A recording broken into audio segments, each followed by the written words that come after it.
Tradoon. Tradoon.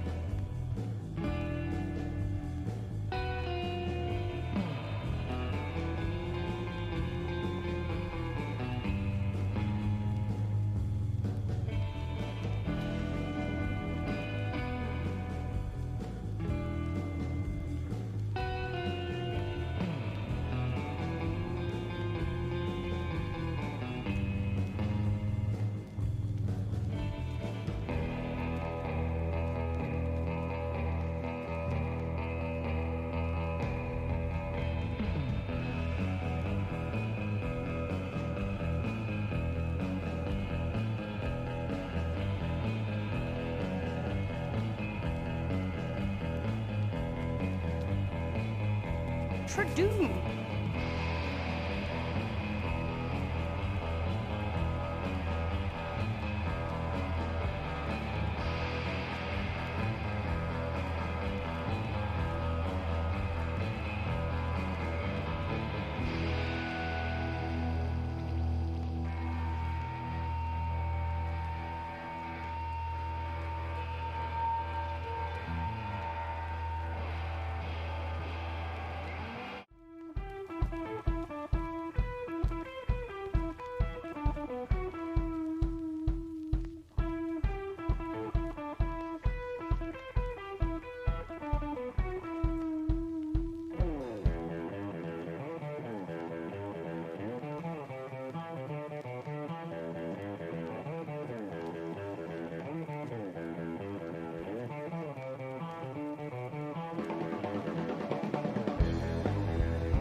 distorted, but I don't think it's a computer.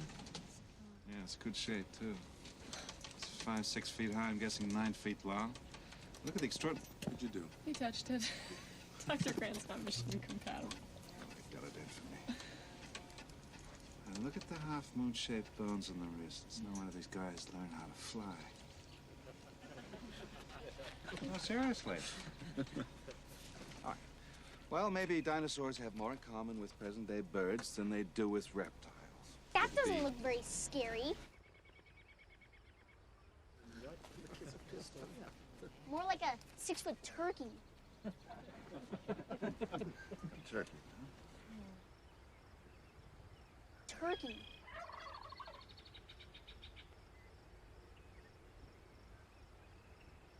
6-foot turkey.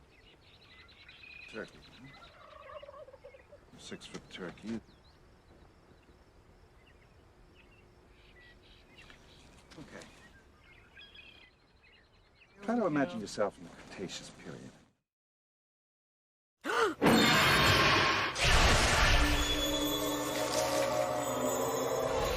Try to imagine yourself in the Cretaceous period.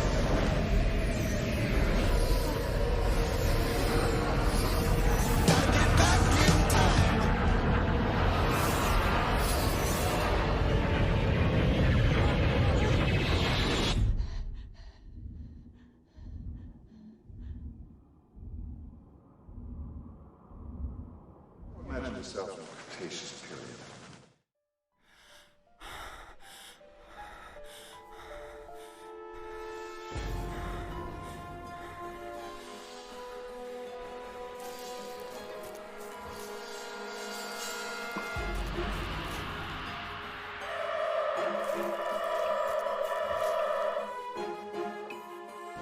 You get your first look at this 6-foot turkey as you enter a clearing.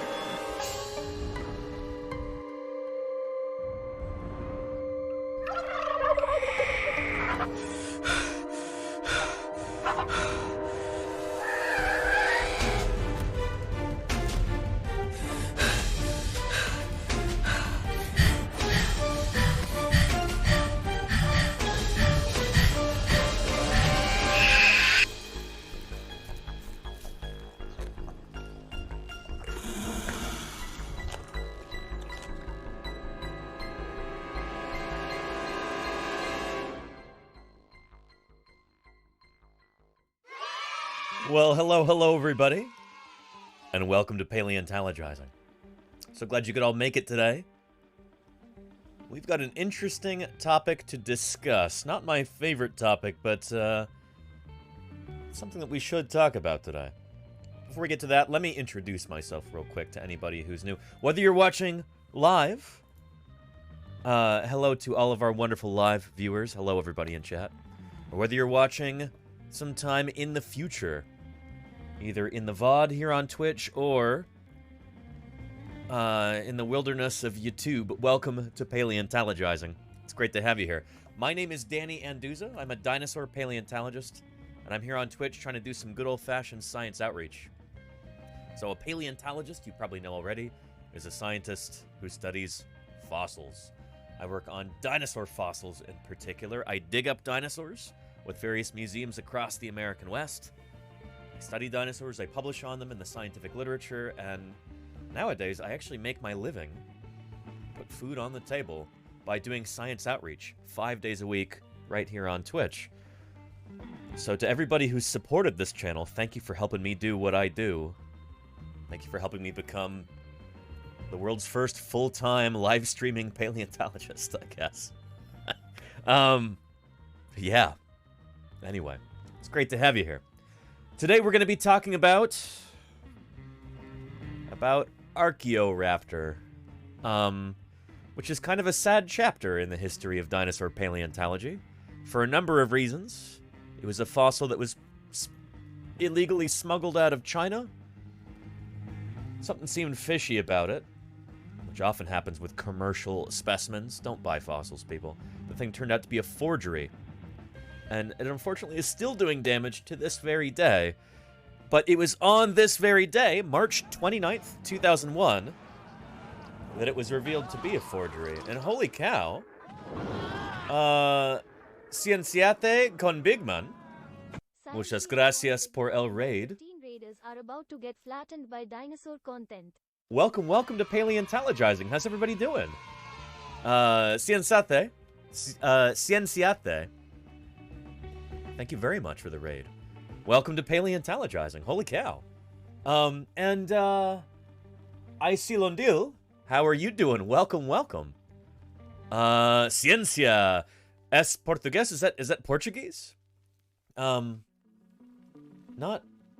Not Spanish, right? Ciencia, that's spelled different in Spanish. But welcome everybody to Paleontologizing. Holy cow. Cienciate, how was your stream? I hope it was wonderful. Looks like you were doing some science and technology yourself. Brilliant. Te mola la ciencia, pero cuando te cuentan algo no entiendes. Interesting. Well, welcome, Cienciate. Hablo un poquito de español. Soy puertorriqueño en el lado de mi familia de mi papá. Y la esposa de mi papá es de El Salvador, pero mi español no es tan bueno. No, mi vocabulario es muy poquito. Pero mi acento está bien, ¿no? I can get by, but I can't fool people for very long. Anyway, welcome everybody. We're going to be talking about an interesting topic today. But before we do that, we've got a bunch of cool new people here, and we're Spanish. Ustedes de España. We were talking about a brand new, very exciting fossil from Spain just yesterday. There we go. Hayan en Igea, el dinosaurio espinosaurido, Spinosaur, más completo de la península ibérica. Qué rico. I study Spinosaurs, so this is very exciting. And Cienciate con Bigman, muchas gracias por seguirme. It is great to have you here. Thank you so much for the raid, and thank you for the follow. Really appreciate that. No other creature in the world looks like a half-plucked turkey and walks like a pot-bellied bear. But Amish Andy does. Amish Andy, thank you so much. Hi, Danny. Happy to be supporting you for so long. I really appreciate that, Amish Andy. Thank you. For that Prime sub, 19 months of Prime support from Amish Andy. That is extraordinary. Amish Andy, also, thank you for always, like, helping juice stuff on the old bird website as well. Yeah. Amish Andy, you retweeted this earlier, right? This is what we're talking about on today's stream. The sad story of Archaeoraptor, which was two different dinosaurs that were, well, actually three different dinosaurs that were stuck together. You know, sold to a commercial dealer in China, which is very illegal. Illegally smuggled to the United States. Sold, and then it was going to be published in a scientific journal, but two different journals thought there was something fishy about it. They rejected it. National Geographic was making a big deal about it. They unfortunately published it in their magazine, and I will be showing you that today. But it was exposed as a hoax on this very day, March 29th in 2001, in the journal Nature. The Archaeoraptor forgery. Not to be confused with Archaeopteryx, which is a totally legit fossil. This one, unfortunately, was a forgery. So we'll be talking about that. The fact that it's got a name that's so similar to Archaeopteryx is very unfortunate because it causes a lot of misunderstanding among members of the general public. So, anyway, yeah.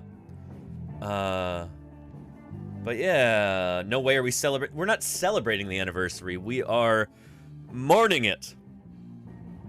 But yeah. Anyway. We do have some new people here. Give me a 1 in chat if you would like to see a quick welcome video to kind of introduce you to the channel, tell you who I am, what paleontologizing is all about. Can we get one more shout out for Cienciate con Bigman? And if any of the raiders who came through would like to see a quick welcome video, let me know. Type a 1 into chat. Yeah. Oh, and cool, Amish Andy. Silvosaurus. Is that state Kansas or Nebraska? Niobrachiosaurus. But yeah.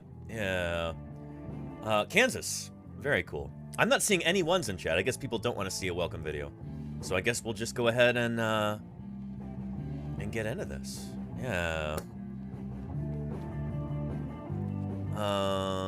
Here we go. Brow, thank you for the follow on Twitter. I appreciate that. Oh, 107 con Bigman. Se dice uno. Well. Let's play a quick welcome video for the new folks. And, I'll get some of this stuff together to talk about the tragedy that was Archaeoraptor. Anyway, I'm going to introduce you to a good friend of ours here. We like to call him Previously Recorded Danny, and he's actually sneaking up right behind me as we speak, so we'll let him take the floor right now. He'll tell you a little bit about this channel, about who I am, what a paleontologist is doing here on Twitch, all that good stuff. Spared no expense. Thank you, Kirsten Games, for that gift sub there. Tier 1 sub to EY Yojimbo. Appreciate that, Kirsten Games. Look, we're now at 2 out of 40 gift subs. We're 1/20th of the way there. 5%. Thank you, Kirsten Games. And thank you, Previously Recorded Danny, for waiting there so patiently. Go ahead and take it away. Well, thanks, present day Danny. Well, if you're new here, then welcome to Paleontologizing. You might be wondering to yourself, where's the video games? Well, my name's Danny Anduza, and I'm a paleontologist. I don't really do too much in the way of video games, I guess. I work on dinosaurs.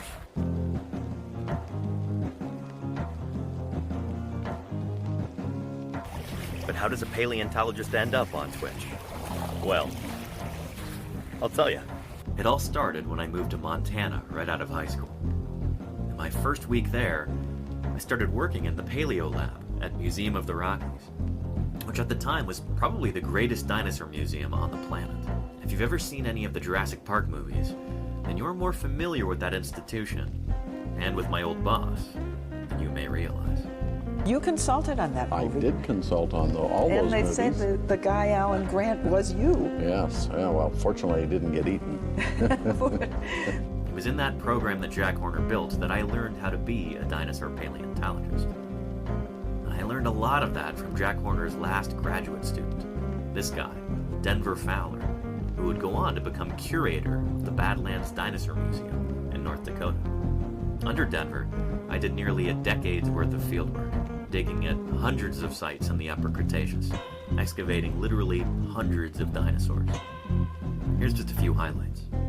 In 2012, I discovered the world's oldest specimen of Chasmosaurus, hopefully soon to be published as a new species. In 2017, we dug up a brand new ankylosaur. Montana's news leader. 5 paleontologists are excavating what looks to likely be a new species of armored dinosaur. So we found its head, we found parts of its armor and plates, and so it should be a new species. I've also been lucky enough to help collect another very important specimen, the world's smallest and youngest Tyrannosaurus rex. And much like my fieldwork, my research is also centered on dinosaurs. Some of that deals with new genera and species, like this guy, Archaeoraptor, a bizarre little theropod from the very end of the age of dinosaurs, who was just published in July of 2020. I've got a few studies in the works right now, some of them focusing on dinosaur biogeography, and some others on behavioral functional morphology, basically looking at bizarre features of dinosaur skeletal anatomy and trying to figure out why those features evolved. And one of my current projects involves spinosaurs. But I can't really talk about that until it's closer to publication, so don't ask me about it yet. Anyway, let's get back to how I ended up on Twitch. A couple years ago, things were definitely on the decline in Montana, so I packed up and moved back to the West Coast. And I have been so much happier here. I've also realized that I have very little patience for the soul-deadening bureaucracy within academia. So for the time being anyway, I've moved my career in a different direction. And lucky for me, it happens to pay a lot better too. I kind of stumbled my way into a job in early childhood education. I get to make a real difference in kids' lives and help instill a love of nature and a burning curiosity for the world around them. Then coronavirus descended, and the school shut its doors. But I wasn't about to let a global pandemic stop me and my students. We just moved online. 1, 2, 3. I love digging in the dirt with just a pick and brush. Finding fossils is my aim, and so I'm never in a rush, because the treasures that I see are rare and ancient things, like Velociraptor's jumps or Archaeopteryx's wings, and all the kids who wanna see them lining up at our museum. I am a paleontologist. That's who I am, that's who I am, that's who I am. I am a paleontologist. That's who I am, that's who I am, that's who I am. That's who I am, that's who I am, that's who I am. That's who I am, that's who I am, that's who I am.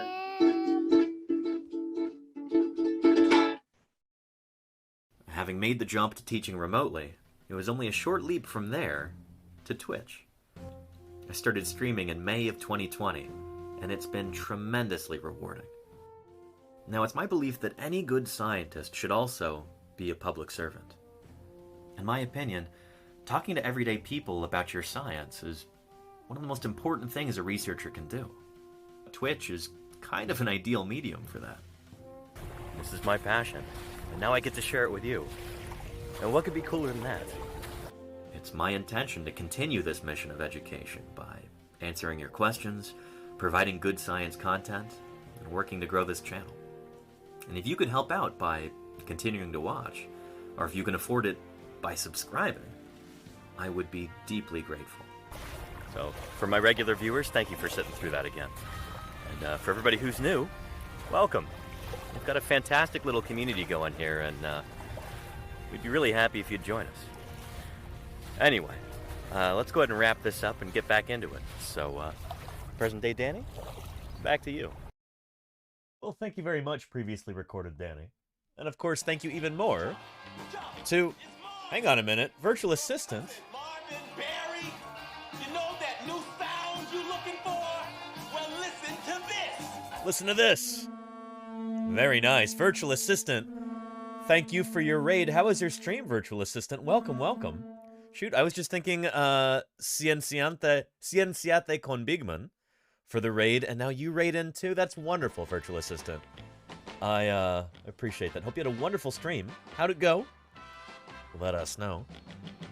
And welcome to a special paleontologizing stream today. Today, we're going to be talking about kind of a solemn topic, I suppose.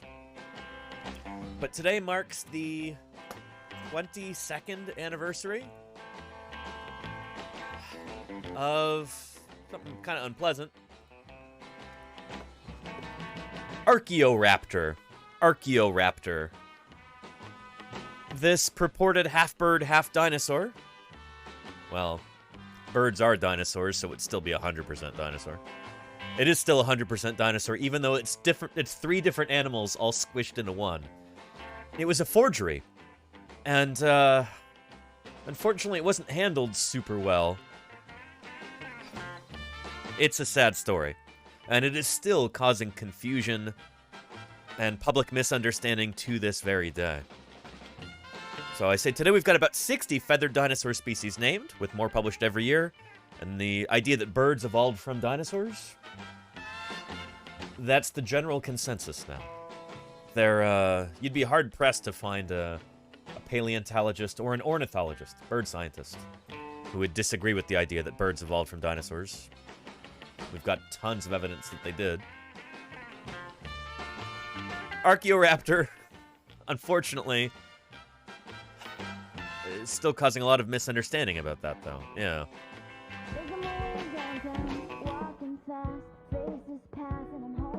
Sea frog. Thank you for the 4 months of support there, Sea Frog. Thank you, thank you. And welcome back. Thanks for keeping me here online for the past 4 months. And thank you to Alexandria Artifact for the follow. Wow, like an artifact from the great city of Alexandria. Thank you for following. Appreciate that. Welcome to Paleontologizing. So yeah. And Virtual Assistant got a gift sub. So glad to hear that. Virtual Assistant, enjoy not watching any ads for the next 30 days. Beautiful. Yeah.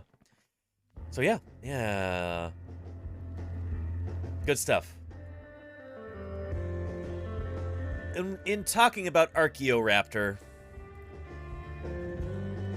I feel like, first of all, let's just pull up the good old Wikipedia page about it.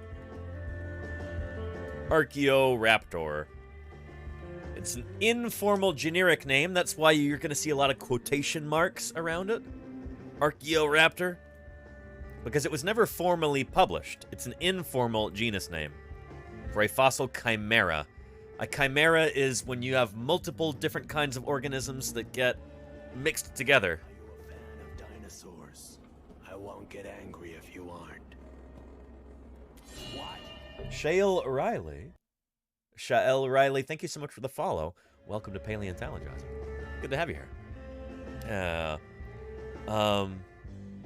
But yeah, did the AI raid you? Amazing.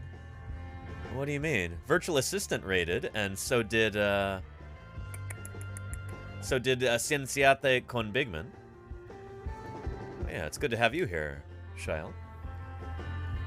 Anyway, here is the fossil in question, which was purchased from a commercial dealer after having been illegally smuggled out of China. And then this is basically what's going on here. There were 2 different feathered dinosaurs who had had their pieces combined. Actually, 3 different feathered dinosaurs who had had their pieces combined to make the chimera Archaeoraptor. This is one of the things that happens sometimes when you purchase fossils. Unless you actually dug up a fossil yourself, or you've got documentation of how that happened. You know, a professional crew dug it up, or, you know, buyer beware, I guess, is what we're going to say here. So, yeah. And Shael. Okay, Shael. Cool, thank you. And waste of a great dinosaur name? I mean, yeah, that's the thing, Victorious, is that name cannot be reused now. Archaeoraptor. It's now kaput. Gotta throw that name in the trash. So, yeah. And bilateral chimerism is very interesting. It is Meteor. We'll be talking about that. We'll be talking about that. I happen to actually find an interesting video about this. Rather than just going through the Wikipedia article, somebody else has already done that and made a little video about it. So I figured that's going to be a kind of a nice little way to go through this.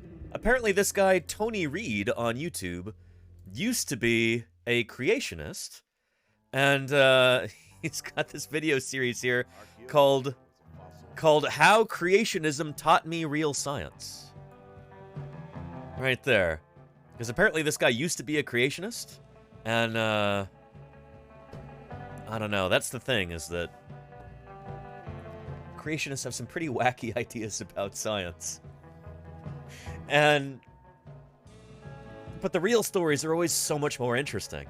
So I guess in this series, he kind of goes through that. Creationists love Archaeoraptor. You'll see why. But, yeah. And Fakeoraptor, exactly, Golganek, exactly. So let's take a look at this. Again, this is, you know, just like this guy produces these YouTube videos, and they're interesting. You know, this is not like professional quality stuff, but I really appreciate the time and effort that went into this. So take a look. Found in China that allegedly was a missing link between birds and dinosaurs. It was so hyped that it ended up in National Geographic as proof positive of dinosaur-bird origins. Within a year, it was shown to be a fraud. Looks like evolutionists got fooled again by real science. How can they be so gullible? I had to investigate. So I almost feel like he kind of puts this introduction together just to kind of like draw creationists in, so that you know, it piques their interest, and then they actually get to hear about the real science. It's almost kind of like a bait and switch, which is really funny because it's very much a creationist tactic. But let's take a look here. What we know for sure is that the fossil, which came to be known as Archaeoraptor, was purchased in February 1999 on behalf of the Dinosaur Museum in Blanding, Utah. Yeah, longtime viewers of this channel might remember my live stream that I did from the Dinosaur Museum in Blanding, Utah. It was actually it was kind of a surprise stream. I was not planning on being here. But on this big road trip back in 2021, this would have been August 2021 at that point, I was driving down from Montana, and then down through Wyoming and Utah, and then later Arizona, Southern California, and then back up to the Bay Area. Lordy and I were on this road trip together, and we spotted signs for the Dinosaur Museum in Blanding, Utah. I was not familiar with this institution, and I think a big part of that is they don't really have a lot of real fossils there. It's more of a, like, public outreach kind of museum. It's not really a research collections or anything like that. So, of course, most of my colleagues never done any research here or anything. It's more of a museum that's just for the public, rather than, you know, a kind of more... It's more common for a paleontology museum to be primarily a research collections, where a bunch of fossils are stored for paleontologists to visit and study and publish on. And then they've got some public displays as well, which is also really important. Here, it's just public displays. I don't think they actually have, like, a collection of real fossils behind the scenes. If they do, it's got to be pretty small. But yeah. Yeah. And is this on display there? It is not, Oliver, and you'll find out why. But, yeah. Yeah. And, Very Italian had a question that I missed somehow. Where did most dinosaurs live? All over the world, Very Italian. All over the world. We've got dinosaurs from all 7 continents. Here, I can show you why. And, Stark Tony is correct. Actually, all dinosaurs lived on Earth. Although, at least 3 different species of dinosaur have been to space. And that's not a joke, not being facetious. Can anybody name for me a dinosaur that's been to space?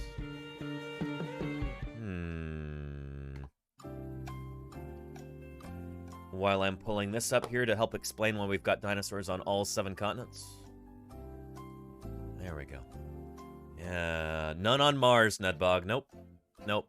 They've only been in, like, low Earth orbit, I think. But yeah. And Shale Riley, cassowary is 100% a living dinosaur. Yeah, all birds are. Birds themselves are living dinosaurs. It's one of the things we're talking about today. So yeah. All I know is the eagle has landed. Interesting point there, Chuck Nerd, but that's not what I'm talking about, yeah. Not William Shatner, no. Pigeon. I do see one correct answer there. From Moonrise Rabbit, Maiasaura was the first non-avian dinosaur to make it into space. Yeah. Let's see. And...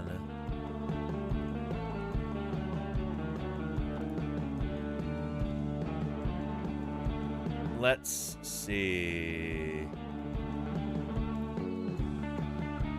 Hang on.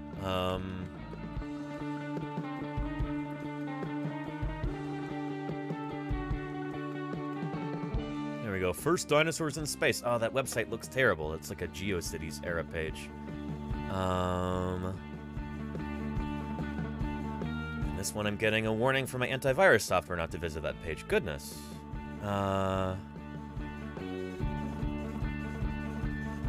Let's see here. That'll work. Yeah, the first dinosaur ever to go up into space was Maiasaura. Some little bones and pieces of eggshell from baby Maiasaura went up with the crew of STS-51-F. There we go. One of the 7 astronauts on the mission was Lauren Acton, a physicist who was born in Montana and had a degree in engineering physics from Montana State University. That's my alma mater. In 1978, 3 years before the first shuttle mission ever flew, he was selected to be one of the scientists to ride up on the shuttle and work experiments in the Space Lab modules. He spent 7 years training for his flight. When it was time for him to go, he took along some fossil bone fragments from a Montana fossil dig. The bones came from a dinosaur called Maiasaura peeblesaurum. If you go to Museum of the Rockies in Bozeman, Montana, you can actually see the little sealed plastic package that has these little fragments of Maiasaura bone and eggshell in it, which is pretty cool. So yeah. Interesting stuff. Yeah. But then it would be a 13-year wait before another dinosaur was selected for a shuttle mission. Which is wild that there's at least 2 species of Mesozoic dinosaur that have been into space on shuttle missions. Yeah, Coelophysis was the second dinosaur. A skull from the Carnegie Museum of Natural History in Pittsburgh, Pennsylvania was on board. Pretty cool stuff. Yeah. So anyway, at least 2 non-avian dinosaurs have been into space. And I believe the Soviets also sent up some partridges? Like partridge chicks? Or some kind of quail or something? Let's see.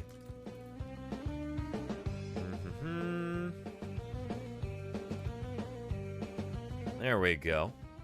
Riley Black's got an article about that. Dinosaurs have already been in space twice. But I don't know if she talks about the... Yeah, here's that article, but I don't think she talks about the partridges or quails or whatever they were. You know, as birds, they are living dinosaurs. Yeah.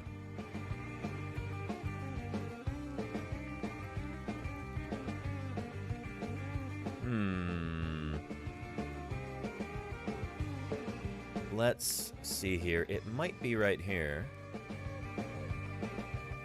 On the Everything Dinosaur blog? I think it is. Is this the one I'm looking for? I think it is.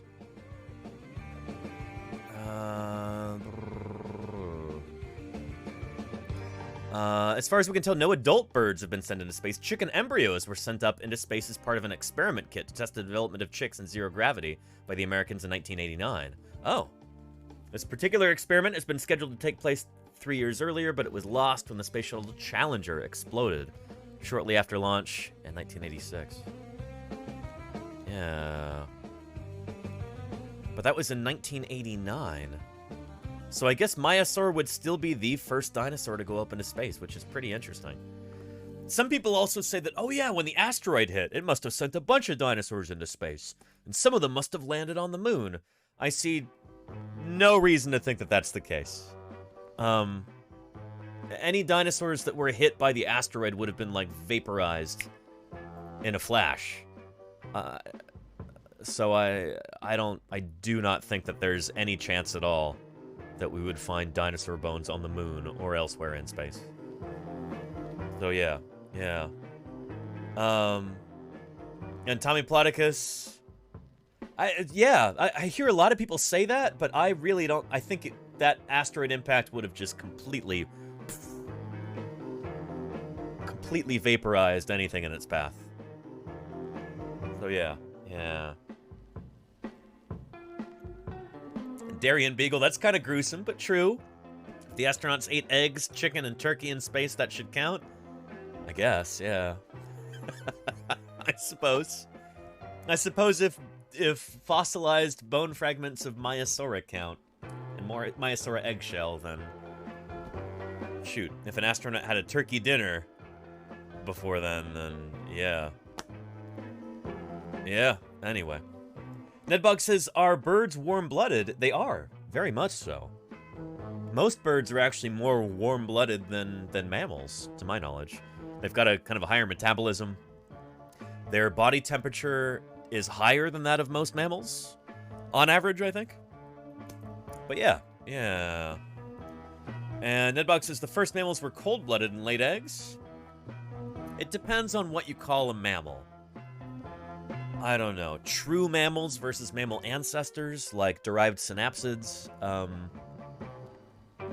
Yeah. But we still have mammals today that lay eggs. I mean, holy cow. We've got platypus and echidnas. Platypus still lay eggs to this very day, which is pretty wild. There's a baby platypus hatching out of an egg. Kind of squishy and gross looking. But, yeah. Pretty wild, right? But there was a time when most mammals laid eggs. When the egg-laying mammals were the much more common ones. Placental mammals and marsupials are fairly derived in that respect. They got lucky, too. Most of the egg-laying mammals went extinct at the end of the Cretaceous period. So, yeah. And Nedbug says, I think mammals really mean they breastfed. That... Not quite, Nedbug. Yeah.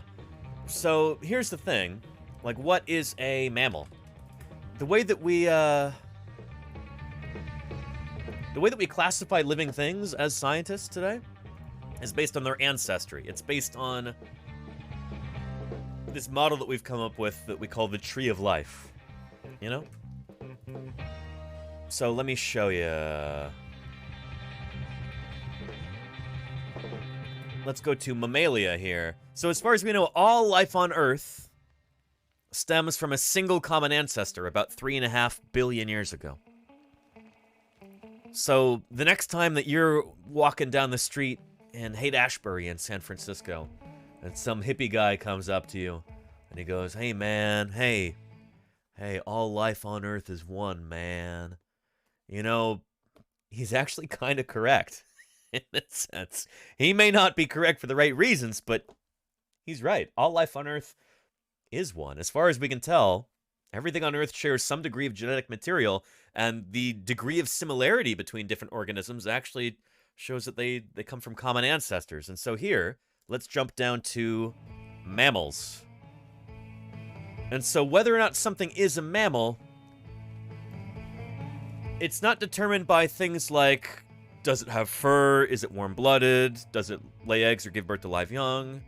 Does it feed its young with milk? That kind of thing.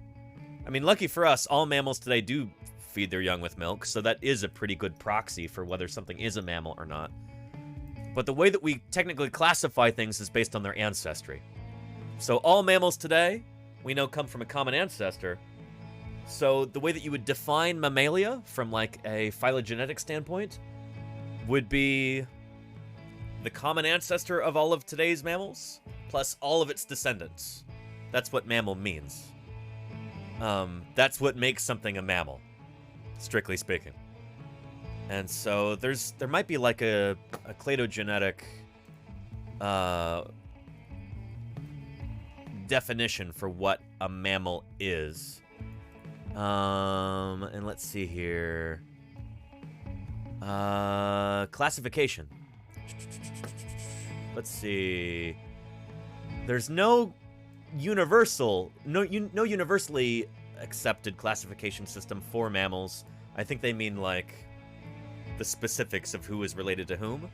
But there are actually definitions for what constitutes a mammal. Yeah, definitions. The word mammal is modern from the scientific name Mammalia. Let's see. Oh, and Timothy Rowe, we're going to see him later on when we're talking about Archaeoraptor, too. So, we're going to have some callbacks to that name right there. Remember it. Timothy Rowe.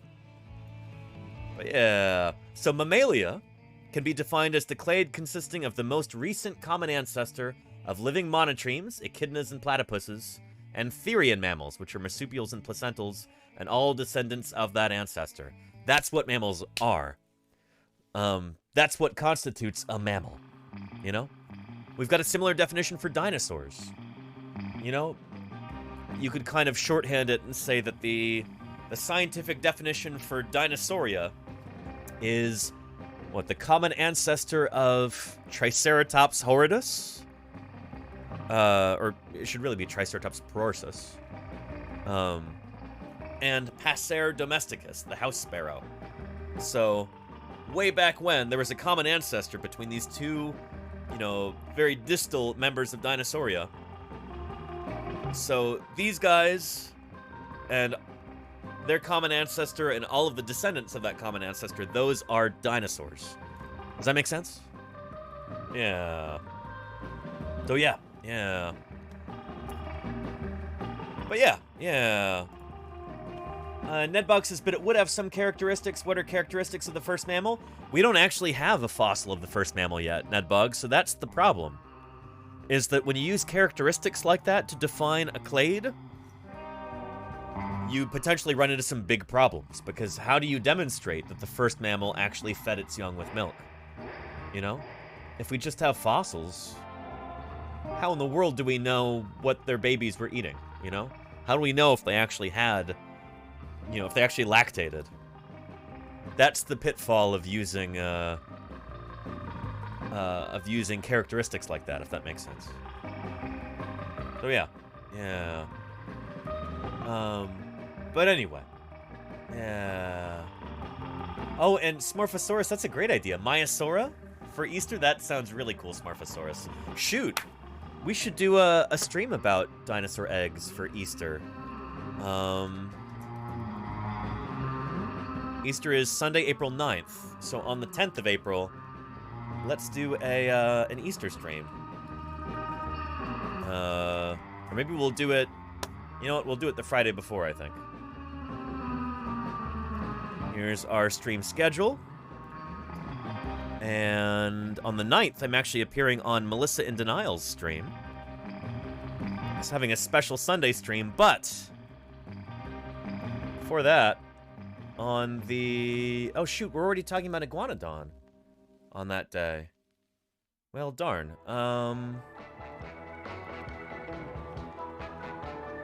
I guess we'll talk about dinosaur eggs the day after? Yeah. Let's see.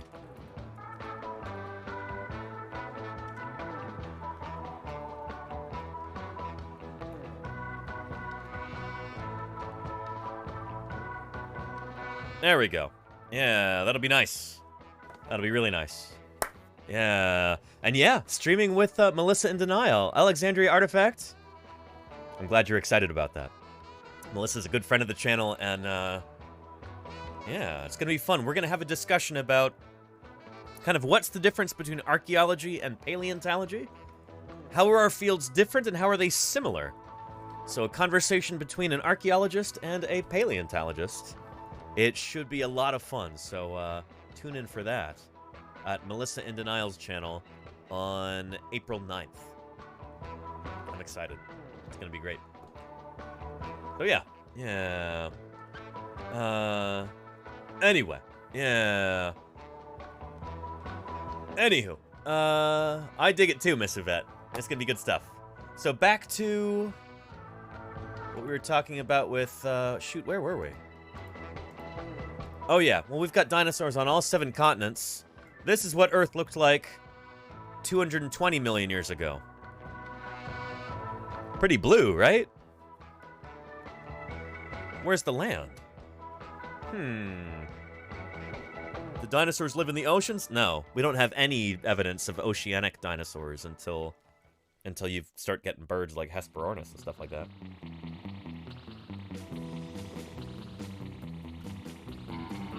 Let's turn it around.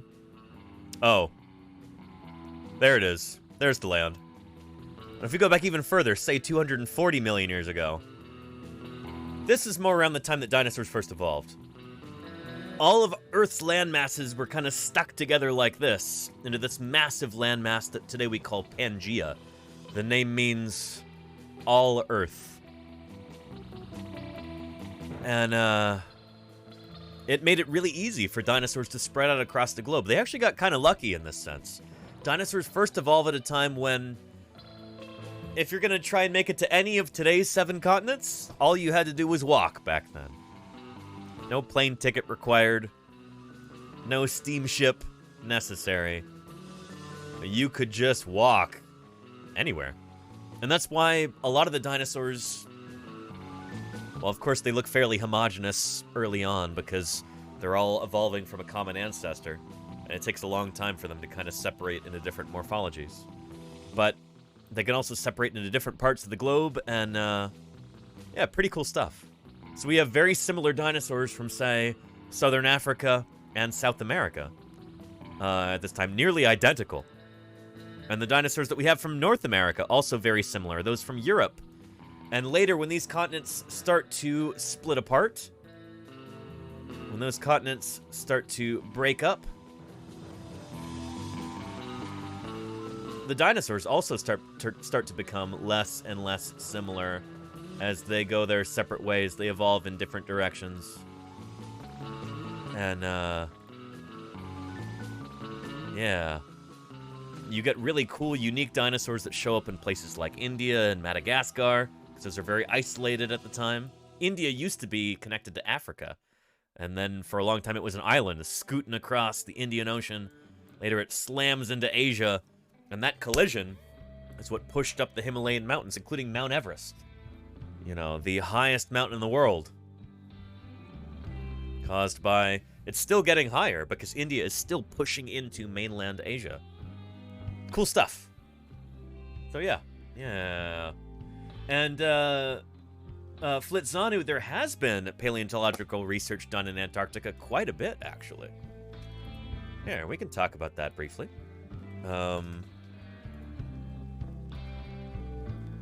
Let's see if I can find you a good video here. Yeah. You know what? Let's try... Here's a trailer right here. Dinosaurs of Antarctica official trailer. I think you can find the whole video on YouTube. I'll give you a link in a minute. Yeah. It's the coldest, windiest place on Earth. But Antarctica's wilderness was not always frozen.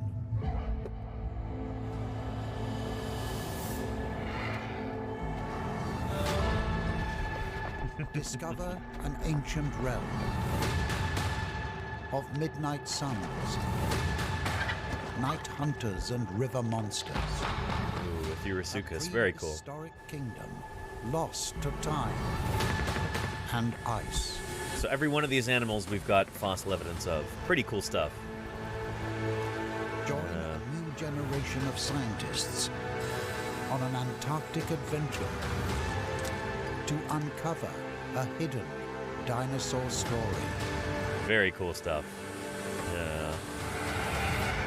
A cinematic journey from today's frozen desert to a lush South Polar world. Cryolophosaurus right there. Giants. Yeah. Welcome to the dinosaur continent of Gondwana. Welcome to Antarctica. Very cool stuff. Yeah. So I think we might actually have the full thing on YouTube. I actually saw that with, wait, Dinosaurs of the Frozen Continent. Oh, here's like, this is not the IMAX film, but, oh, there's a cassowary right there. That gives that elaborate coloration. There's, shoot, we'll be seeing him later in a video today if we get to that. This is, what's his name, Nathan Smith, I think, from LACM. There's a cassowary. But anyway, there's Cryolophosaurus. Here's a link to this. The frame rate is weirdly low. But, yeah. And you think you almost saw that in a museum theater? It was good. I wish you had seen it, Godzilla enthusiast. I watched that with Lordy at, I think it was at the Los Angeles Museum of Natural History. Or the... They used to call it LACM, the Los Angeles County Museum. Now I guess it's called the Natural History Museum of Los Angeles. They changed the name. But I saw it there with Lordy, and I remember her being... She really took to what she called those little pigs, which were the Lystrosaurus. Yeah. Lystrosaurus is a little Dicynodont. These little guys. They played a big role in it. Lystrosaurus. Yeah. So you got the link now in chat. You can look at that if you'd like. But yeah. Yeah. Anyway, very cool. And is that how it's pronounced? Lystrosaurus? Yeah. Yeah. And you're welcome, Flitzanu. You're very welcome. There's a growing roster of dinosaurs from Antarctica. It's still the continent with the fewest dinosaurs named from it, because it's, believe me, it's difficult to dig on a continent that's mostly covered by ice. But yeah, we've got a, here, list of Antarctic dinosaurs. Category Dinosaurs of Antarctica. Here we go. Yeah. Feel free to explore that right there. Good stuff. Good stuff. But anyway, yeah. Excuse me. And is that an IMAX movie? I don't know if it is, Miss Yvette. I definitely did not see it in an IMAX theater. But, yeah. Anyway, today we are talking about this topic, which is an unfortunate one. But we are covering Archaeoraptor today, which is a sad story in the history of dinosaur paleontology. It was on this very day, March 29th, 2001, that Archaeoraptor was revealed to be a forgery. I really should have said forgery instead of hoax right there. But that's okay. Yeah, it's really unfortunate for a number of reasons. Creationists have really latched onto this, and they try and use this to go, oh, well, birds couldn't have evolved from dinosaurs because this one was a fake. It was a fake. But we also have about 60 species of feathered dinosaurs nowadays, and even more species of fossil birds. The link between dinosaurs and birds is firmer than it's ever been. But still, Archaeoraptor, this story it gets propagandized far too often. So we're trying to peel that back today. Talk about the real story, and talk about the real lessons from it. Like the dangers of purchasing commercial fossil specimens. So let's get into that. Yeah, it is Piltdown Bird, I guess. Yeah. Yeah. Anyway. Here's kind of yeah. This is from a series that this YouTuber put together called How Creationism Taught Me Real Science. Which is kind of funny, because creationists love Archaeoraptor, and they love to, honestly, to be really dishonest about the whole story. This guy apparently is like an ex-creationist, and, anyway, I feel like this is kind of clickbait for any unsuspecting creationists who might click on it. But, let's take a look. Let's take a look. He basically, like, rehashes the Wikipedia article here, and it'll be more entertaining to watch this than just to have me read through the Wikipedia article. But we're going to stop at various points and look at some of the original literature and stuff like that. And if you've got any questions, which I hope you do, I will answer them along the way. So let's jump in. What we know for sure is that the fossil which came to be known as Archaeoraptor was purchased in February 1999 on behalf of the Dinosaur Museum in Blanding, Utah. The seller was an anonymous dealer at a gem show, and the purchasers were Stephen and Sylvia Circus. The fossil was purchased for $80,000 with funds raised by museum patrons. Neither of the Circuses were scientists. For the previous 6 months... I mean, they're paleo artists. That's the thing, is in their museum, which I've been to and I've live streamed from, it's a lovely kind of public outreach museum. You know? It's pretty stellar like that. And it doesn't have a lot of real fossils because that's not the kind of museum that it is. It's not like a federal repository or anything like that. And it is a private enterprise. And they got kind of badly mixed up with some commercial dealings here. So take a look. And Sylvia Circus. The fossil was purchased for $80,000 with funds raised by museum patrons. Neither of the Circuses were scientists. For the previous 6 months, rumors had already been circulating about a prehistoric bird for sale by an unknown private dealer. The story was that the fossil had been found in 1997 by a farmer in Jiasanjiazi, China. It was a rare fossil of a toothed bird with very obvious feather impressions. Apparently, the fossil broke into pieces during collection and was glued glued back together with additional pieces of a feathered tail and legs from nearby in the same pit. Complete. Yep. So this is really common, actually. It used to be very common. Is that farmers in China who would be making maybe a few dollars every week, they're living in dire poverty before China really kind of industrialized. And so to try and raise money to support their families, they'd dig up fossils and then they'd sell them.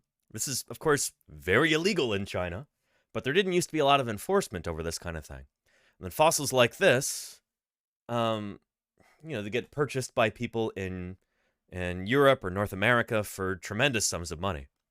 $80,000 is not nearly as much as dinosaurs sell for today. It's completely insane how that whole market has just exploded. But yeah. Anyway, yeah.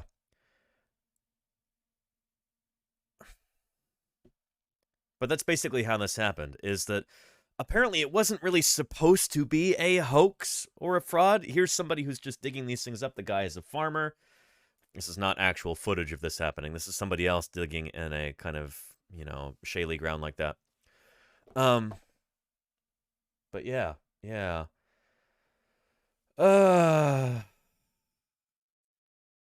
More complete fossils would fetch a higher price.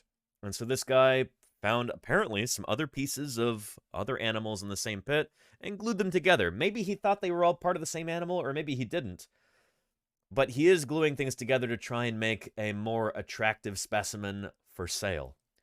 And of course, this is the difference between, the commercial market and science. In science, we're all about finding out the truth. We're about figuring out what these animals actually looked like. You don't just go and glue together random pieces of things to try and make a more complete specimen so it'll garner more money. But that's exactly what they did in this case. And that's still what happens to this very day, which we'll talk about in a little bit, in so-called commercial paleontology. The commercial fossil market. Oh, yeah. Let's continue. In Zhejiang, China. It was a rare fossil of a toothed bird with very obvious feather impressions. Apparently, the fossil broke into pieces during collection and was glued back together with additional pieces of a feathered tail and legs from nearby in the same pit. Complete fossils sell for much more than partial fossils, so the farmer pieced it together in whatever way made sense and there you go. sold it to the anonymous dealer in June of 1998. The circuses contacted paleontologist Phil Currie, who contacted the National Geographic Society. Currie agreed to study. So Phil Currie is a renowned dinosaur paleontologist. He's honestly one of the most famous dinosaur scientists in the world, and he's from up in Alberta, Canada. His is a big name in the science. I've met Phil Currie a couple times. Really nice guy. He bought me a beer once when he came to Bozeman, where I used to live, and we talked about the differences between like paleontological funding in the United States versus Canada. In Canada, the Canadians, holy cow, Canadians really love their dinosaurs, and they make sure that fossil science is really well funded up there. It seems that's not usually the case here down in the States. So we kind of talked about that for a little while. But anyway, Phil Currie, really, really well-known figure in dinosaur paleontology.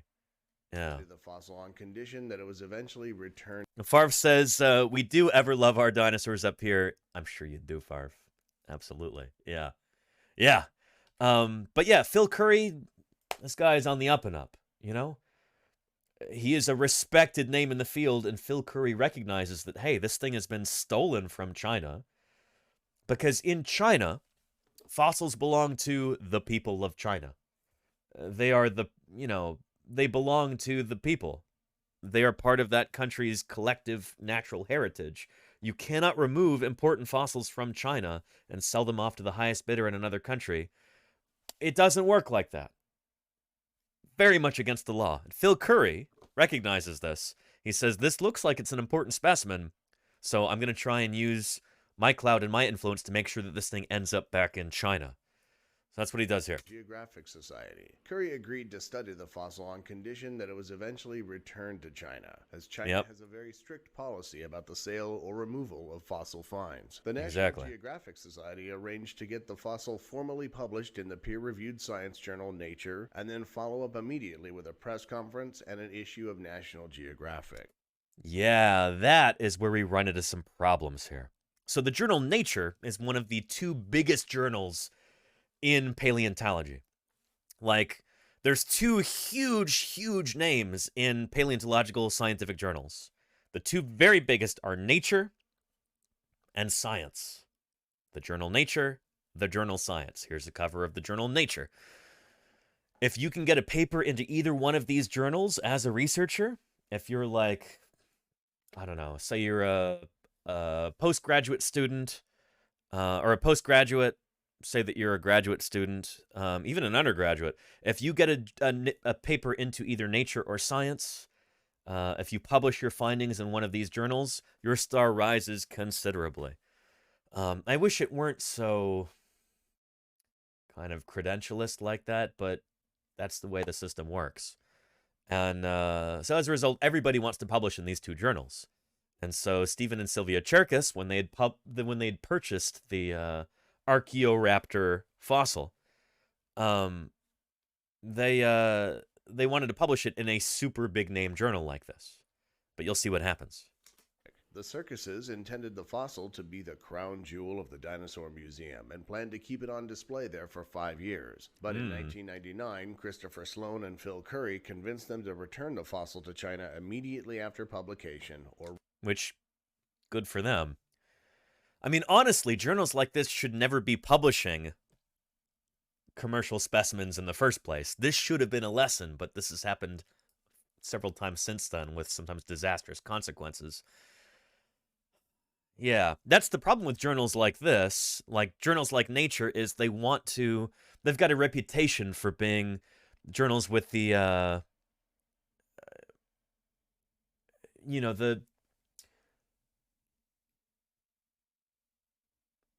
with the most exciting and sensationalistic new findings. And as a result, sometimes science kind of falls by the wayside a little bit. It didn't happen in this case, but it will happen in some other cases that we'll look at with more commercial specimens. But yeah, they want big stories. Exactly, Anandusha. Yeah, exactly. And they do have a certain degree of integrity, but I don't know. I've heard people say that the journals Nature and Science are kind of like science tabloids, more so than they are actual journals, and in many cases, this is kind of true, as we shall see. The circuses intended the fossil to be the crown jewel of the Dinosaur Museum and planned to keep it on display there for 5 years. But in 1999, Christopher Sloan and Phil Curry convinced them to return the fossil to China immediately after publication or risk their non-participation. Curry had National Geographic fly Zhu Xing from the Institute of Vertebrate Paleontology.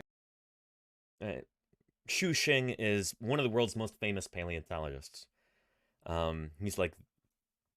He's one of the dinosaur guys in China, Xu Xing. In fact, I betcha he's almost certainly got his own Wikipedia article, right? This guy may have published more new species of dinosaur than anyone else alive. Xu Xing is a living legend in dinosaur paleontology. Yeah. He has named more dinosaurs than any other living paleontologist. There you go! Major paleontologizing salute to Xu Xing. Yeah, there you go, Golganek. Yeah. In fact, shoot, I want to say he was actually in a car commercial. Because he's a well-known guy in China, and,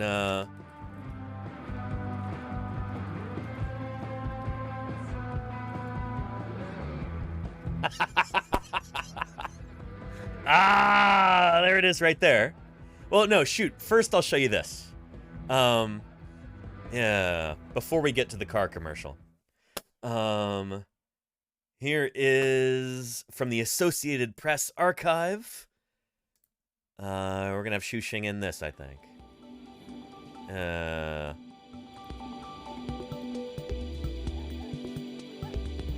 Very cool stuff. Lovely prosauropod there. Yeah, so China has been on a massive building spree for the past 20 years.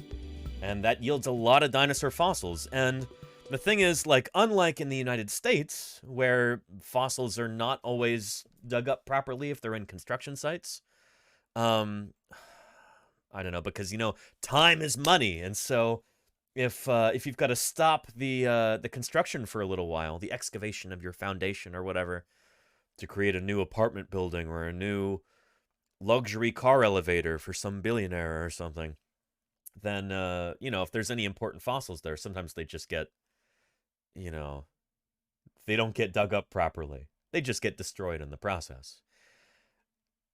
Maybe that happens in China too, but from what I understand, the Chinese government basically mandates that if there are important archaeological or paleontological resources there, they need to be properly cared for. And so this building boom in China has resulted in so many new different kinds of dinosaurs being excavated and studied and described.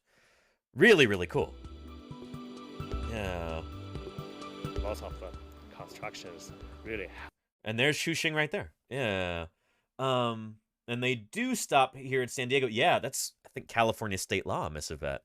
Yes, indeed. I've got friends and colleagues who actually work on crews like that. We call it paleontological remediation. To, like, make sure that you've got somebody who really knows their fossils on site. So if you dig up a fossil, if you stumble across a fossil while you're doing some major excavation for a construction project, you know, that person can swoop in there, make sure that the fossil is safe, they can collect it, and then everybody can go along with their business and complete the project. Yeah. They've got the same thing in China, but from what I understand, from what I've heard, I actually don't know this for certain, but the vibe that I get is that in China, there's basically laws in place that, like, you got to stop things and make sure that this stuff gets properly excavated.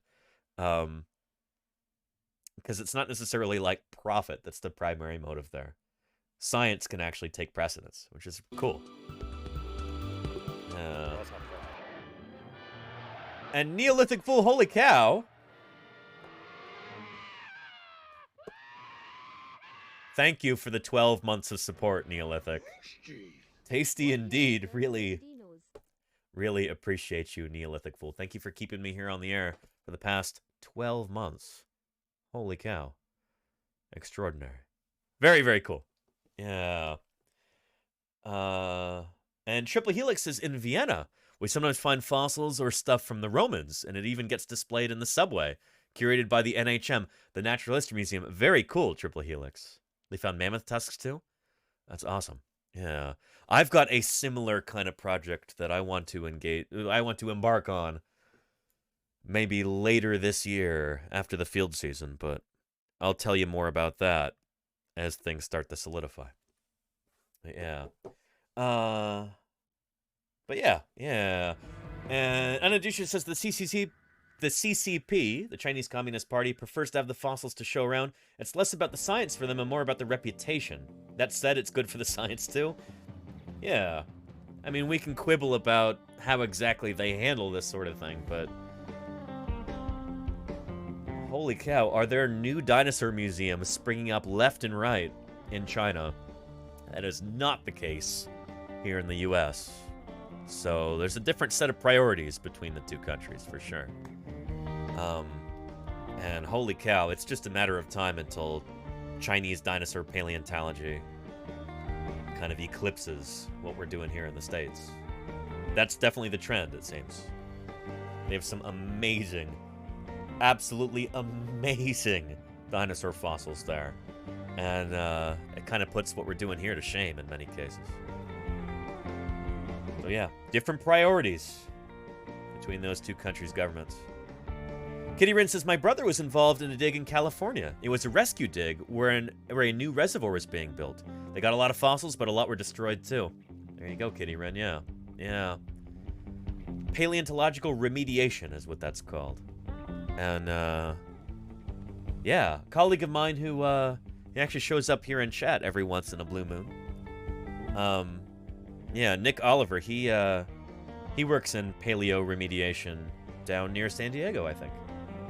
Oh yeah, yeah, and lots of amber smugglers around China going between them and Myanmar. That's probably right, Godzilla enthusiast. Yeah, yeah, and you know where a lot of that amber ends up? Here in American collectors' pockets. So yeah, yeah. Anandusha says that's the Chinese goal. They want to be world leaders in paleontology too. They're getting there. They're succeeding. So yeah, wake up, U.S. leaders. Your day in the sun is coming to a swift end, it seems. Unless you start funding science better than we're doing right now. Oh boy. But yeah. And yeah, and it is a sad state that Myanmar is in right now. Agreed, Godzilla enthusiast. Yeah.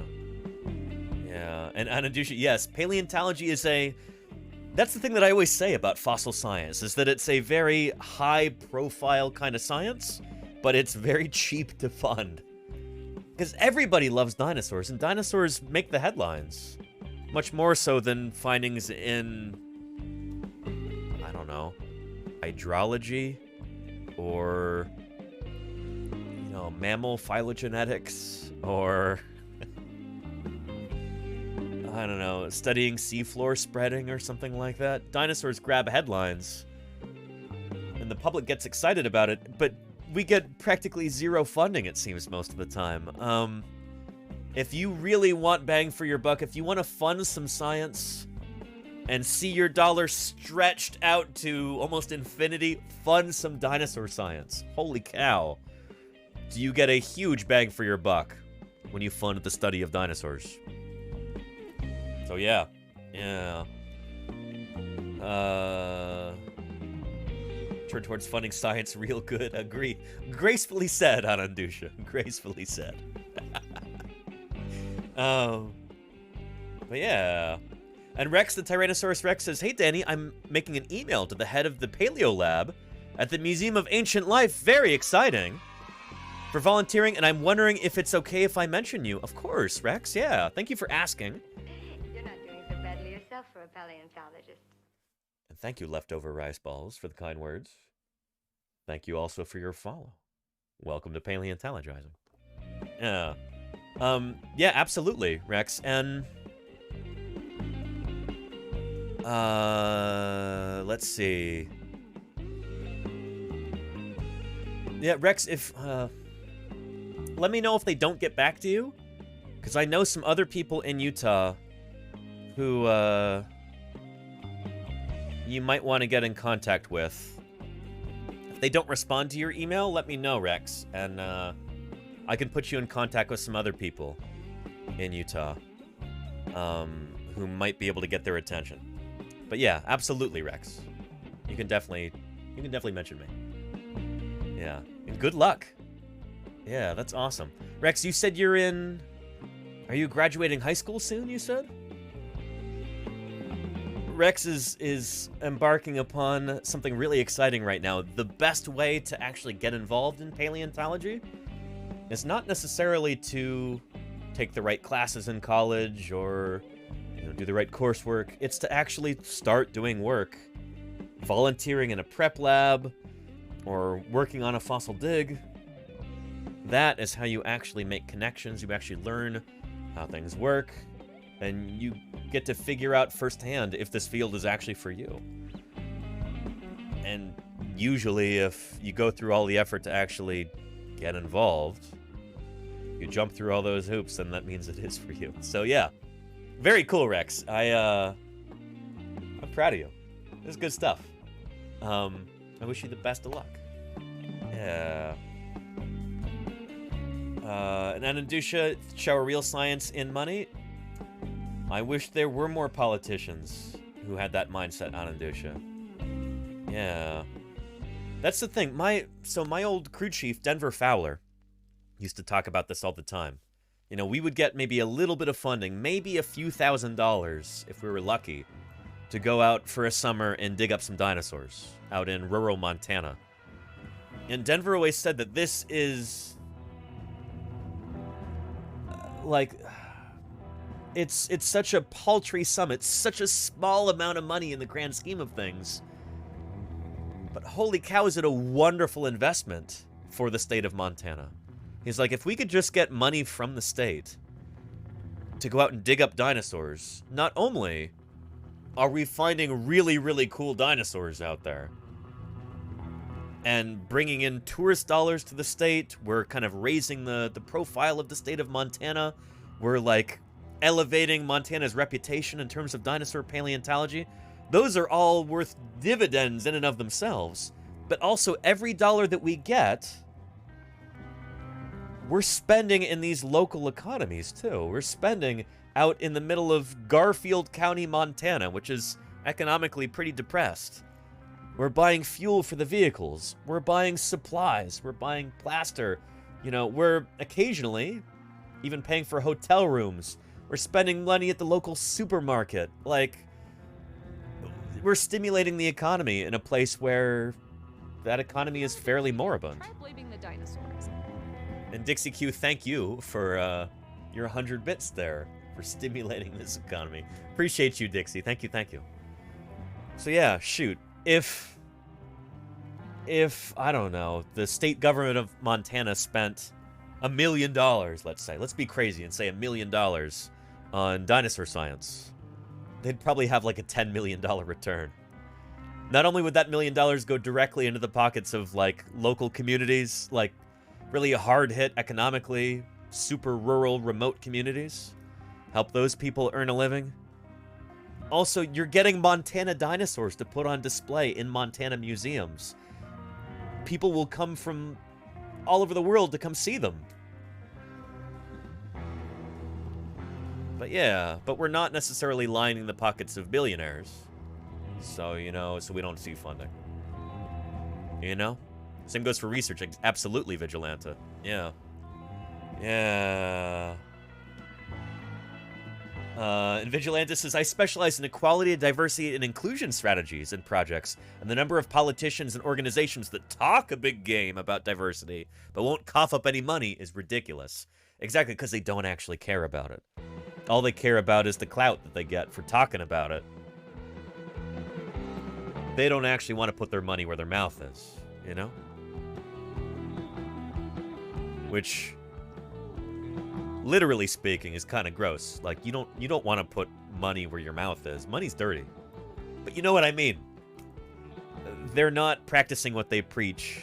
They're not showing their commitment through action. You know? So, yeah. Yeah.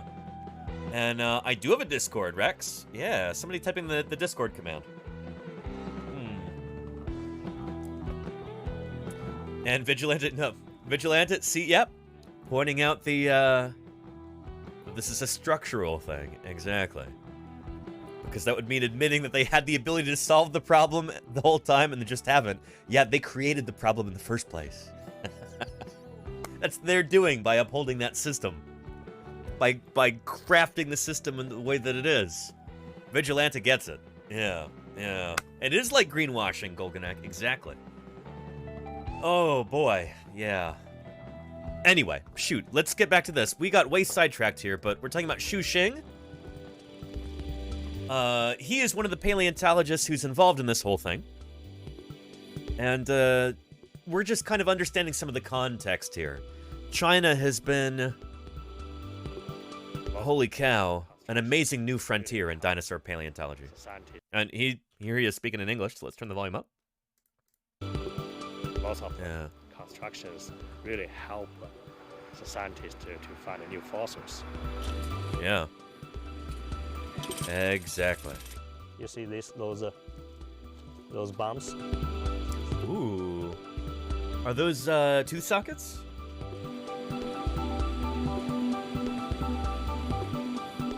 Very cool. For other people, if we can get more information, that really help us to realize who we are, like what exactly a human being is.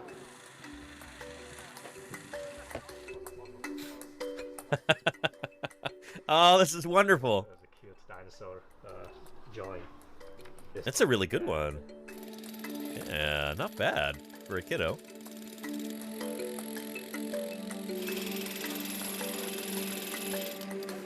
Very cool. 所以那个我们在这个地方是确实我们给那个徐老师打个电话，他是那个恐龙专家，我是那个搞哺乳动物的，我还是那个专家来那个看看。后来徐老师看完了以后吧，对 See? 非常有价值。 Mammal and dinosaur paleontologists can live in harmony, you know?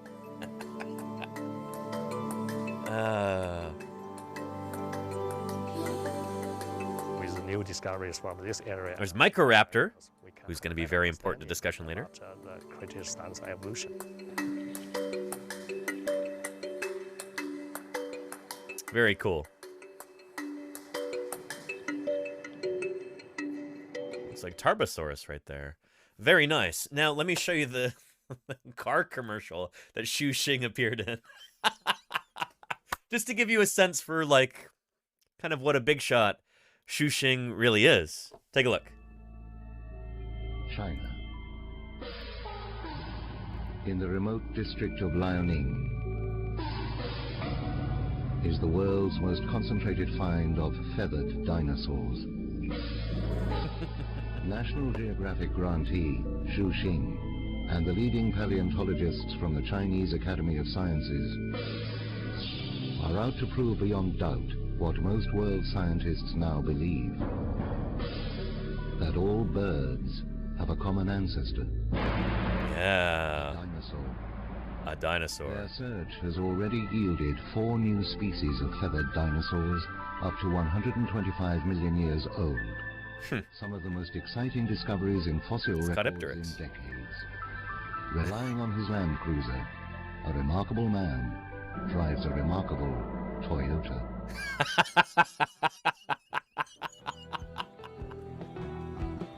I love that so much.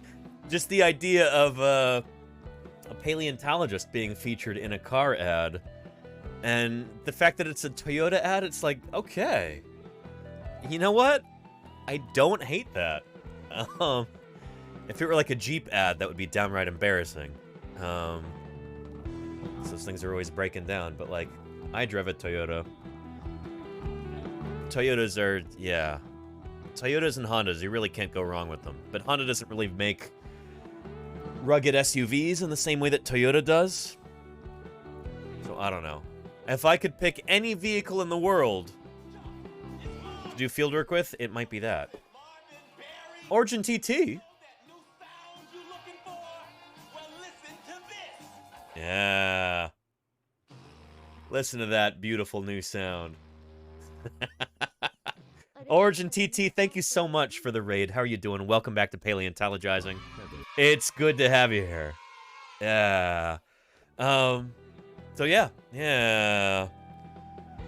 And Anandusha, prefer German cars. I've worked on German cars before. They're like always over-engineered. They've got too many parts. They break down more rapidly, and they tend to overheat, in my experience. Much more so than I don't know, say a Toyota or a Honda. I really don't, I know it's blasphemy to say this, but I really don't trust German engineering in a lot of situations. German cars are often built for colder temperatures. Not great for field work, in my experience. So yeah. Simple is best, return to camel. You got a point there, Godzilla enthusiast, yeah. But yeah. Anyway. And agreed, Vigilanta. Agreed. Yeah. I drive a Toyota nowadays, and I swear by it. This thing's wonderful. But anyway, this is not a sponsored stream. You know what's even better than not having to have a car? Having decent public transit. Or walkable streets. I wish I didn't have to have a car. It's a pain in the posterior having a car. Shoot, you saw yesterday on stream, I had to interrupt things because somebody in my neighborhood decided to drive way too fast and slammed into several cars. Those of you who were here yesterday, you know, you were here for this. There were 2 cars totaled, just cars parked on the side of the street. Just hit by somebody driving way too fast. And, yeah, my car was parked directly across the street from them. So I'm really lucky my car didn't get totaled. Anyway, it's a pain in the butt having a car. That's just another thing to worry about. I was, honestly... all other things equal, I was happier before I had a car. Car's a pain in the butt. I wish I didn't have to have one. So yeah. Yeah. But yeah. Anyway. Let's see here.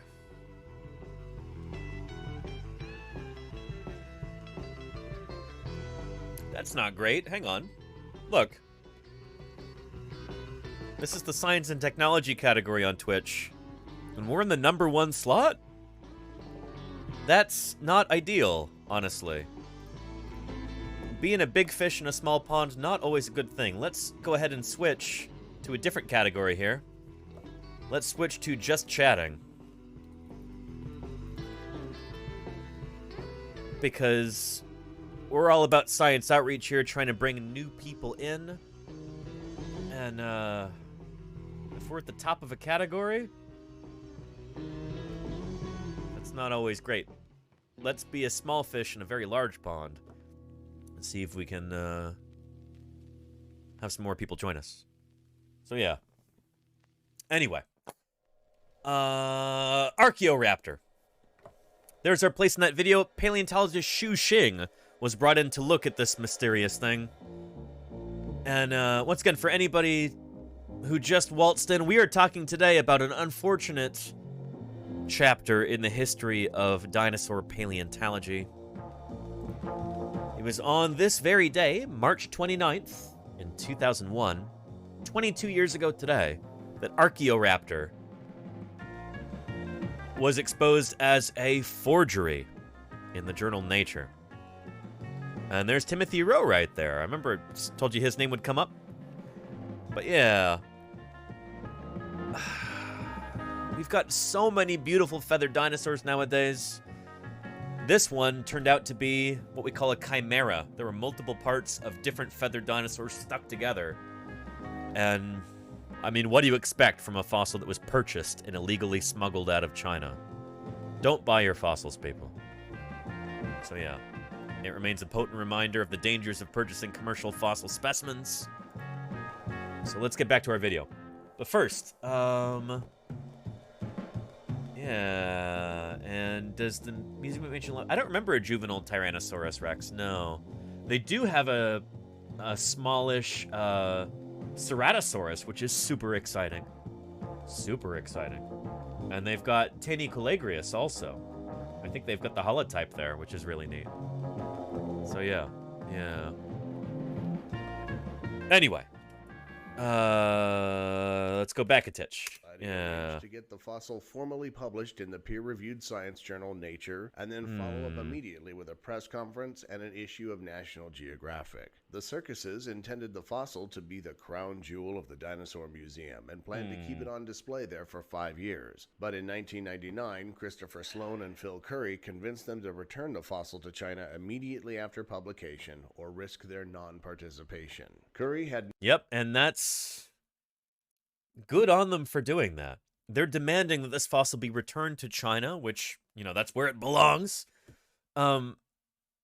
You can't take Chinese fossils out of China and then sell them to the highest bidder. That is super, super illegal and very unethical, too. So anyway, they brought in paleontologist Xu Xing, whom we were talking about a minute ago. National Geographic flies Zhu Xing from the Institute of Vertebrate Paleontology and Paleoanthropology in Beijing to Utah to be part of the Archaeoraptor team. Immediately... yeah. And the Raven says, is that like when they made mermaids by gluing manatees and monkeys together? Oh, you're talking about the Fiji mermaid, the Raven. That's a different kind of hoax. That was done with malice of forethought. That was done on purpose. This is a little creepy looking, so fair warning. But the Fiji mermaid right here was created by grafting a fish onto a monkey, and then they sculpted parts of it too. This is a famous hoax. Yeah. Composed of the torso and head of a juvenile monkey sewn onto the back half of a fish. It was a common feature of sideshows, where it was presented as the mummified body of a creature that was supposedly half mammal, Half fish, a version of a mermaid. Yeah. Anyway, Archaeoraptor, on the other hand, was more of an accidental forgery. Yeah. Let's see here. Yep. Farmers routinely dug in shale pits with picks and sold fossils to dealers for a few dollars. This was an illegal practice, but it was common then. In this case, one farmer found a rare fossil of a toothed bird, complete with feather impressions, which is really amazing. The depressing thing about Archaeoraptor is that it was made up of 3 different kinds of animals, and every single one of those was a new species.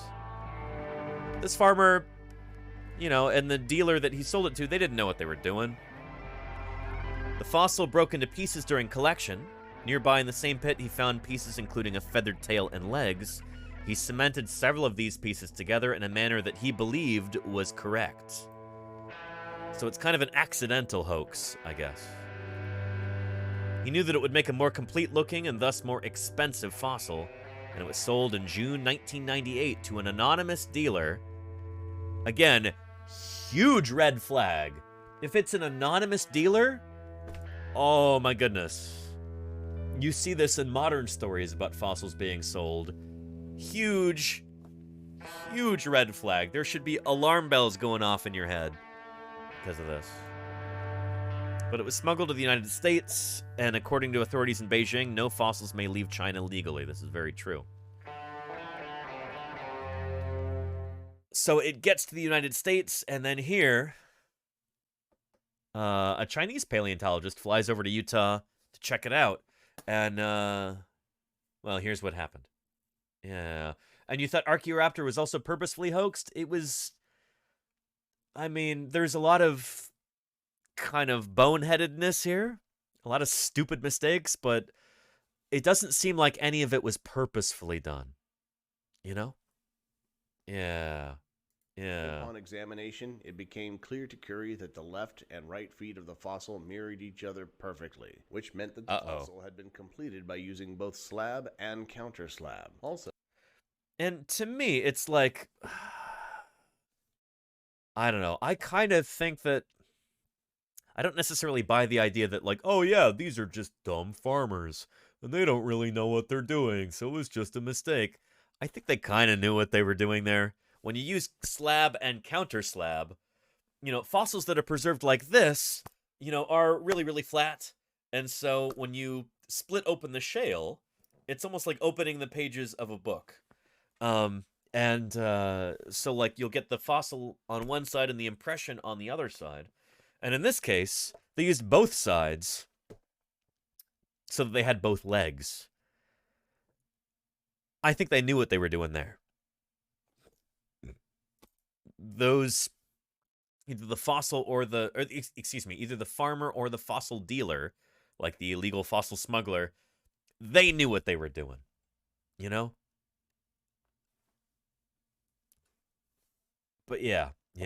Although, as Vigilantis says, at any given point with humans, distinguishing malice from stupidity is a difficult task.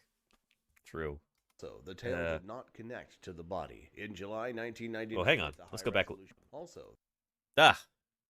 The tail did not connect to the complete Archaeoraptor team. Immediately upon examination, it became clear to Curie that the left and right feet of the fossil mirrored each other perfectly, which meant that the fossil had been completed by using both slab and counter slab. This is actually something that appears to have been the case in a number of other cases. That sounded redundant. This was the case in some other instances in fossils that were purchased out of China, which is, again, super illegal. For whatever reason, German paleontologists, there's a number of names which I could... German and some British paleontologists. Anyway, people like... There's some noteworthy paleontologists who end up purchasing fossils from places like China and Brazil. They run into similar issues where, like, they'll publish a thing and then they'll kind of not mention that, like, oh, shoot, in a video game in Minecraft, it seems like they don't really care that parts of it have been forged. But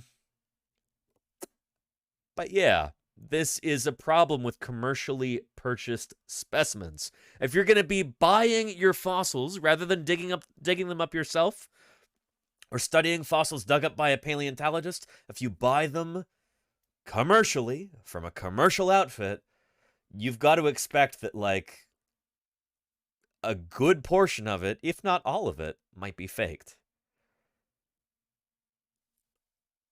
That was the case here.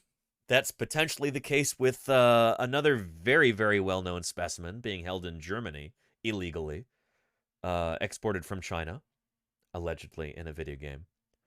The quills on a certain, you know, Psittacosaurus-like dinosaur, who may or may not be Psittacosaurus.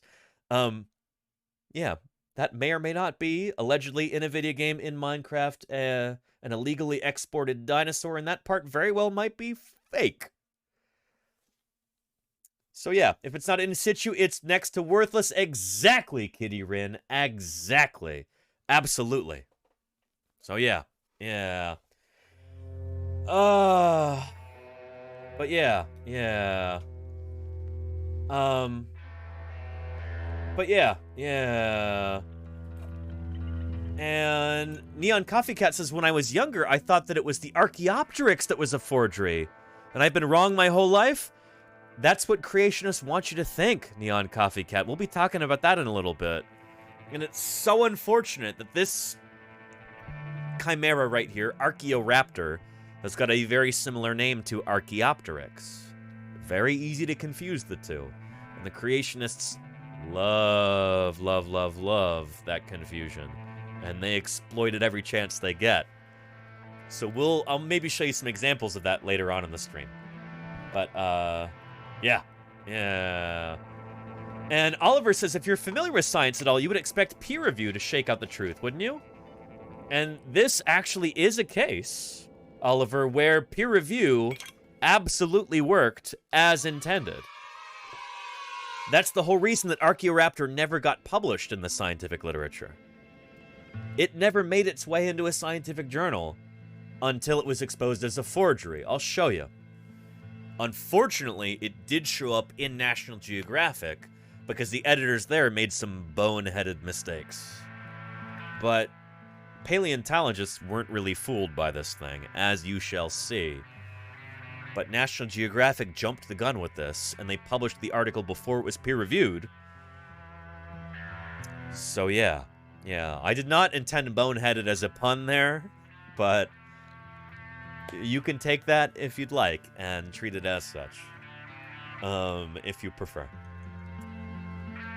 But yeah, let's continue. Obvious feather impressions. Apparently, the fossil broke into pieces during collection and was glued back together with additional pieces of a feathered tail and legs from nearby in the same pit. Complete fossils sell for much more than partial fossils, so the farmer pieced it together in whatever way made sense and then sold it to the anonymous dealer in June of 1998. The circuses contacted paleontologist Phil Curry, who contacted the National Geographic Society. Curry agreed to study the fossil on condition that it was eventually returned to China, as China has a very strict policy about the sale or removal of fossil finds. Yep, again, dinosaur fossils from China belong to the people of China. You can't take them out and sell them to the highest bidder. It's super illegal. You can't do that. That's part of that country's natural heritage. You can't just pillage it like that, you know? So yeah. National Geographic Society arranged to get the fossil formally published in the peer-reviewed science journal Nature, and then follow up immediately with a press conference and an issue of National Geographic. The circuses intended the fossil to be the crown jewel of the Dinosaur Museum, and planned to keep it on... That's a beautiful museum if you ever get the chance to visit it. They don't have a lot of real fossils, but they've got some lovely displays. Display there for 5 years. But in 1999, Christopher Sloan and Phil Curry convinced them to return the fossil to China immediately after publication or risk their non-participation. And what about Ubirahara? You would be shocked to learn, Dr. Terra, that Ubirahara was named by some of the same people who repeatedly do this again and again, where they purchase commercial specimens from countries where it's illegal to export fossils from. And, yeah, it's nice that we're finally starting to see some justice be served here in the 2020s. But yeah, Ubirahara, holy cow. Yeah, and Vigilanta, there's an old joke about that, Vigilanta. It's that, yeah, why are the pyramids, the joke goes, why are the pyramids in Egypt? And the answer is, because they were too heavy to carry to the British Museum.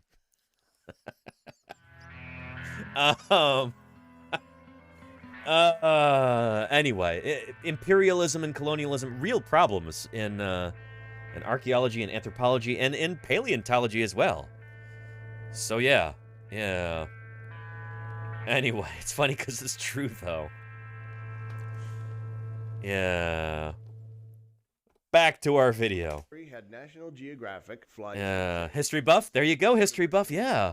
Shoot. Anthropology in Beijing, Yeah. Utah, to be part of the Archaeoraptor team. Immediately upon examination, it became clear. So finally, some paleontologists actually get to take a look at this thing, and the first time that paleontologists lay eyes on it, it's like, blow, blaring red sirens.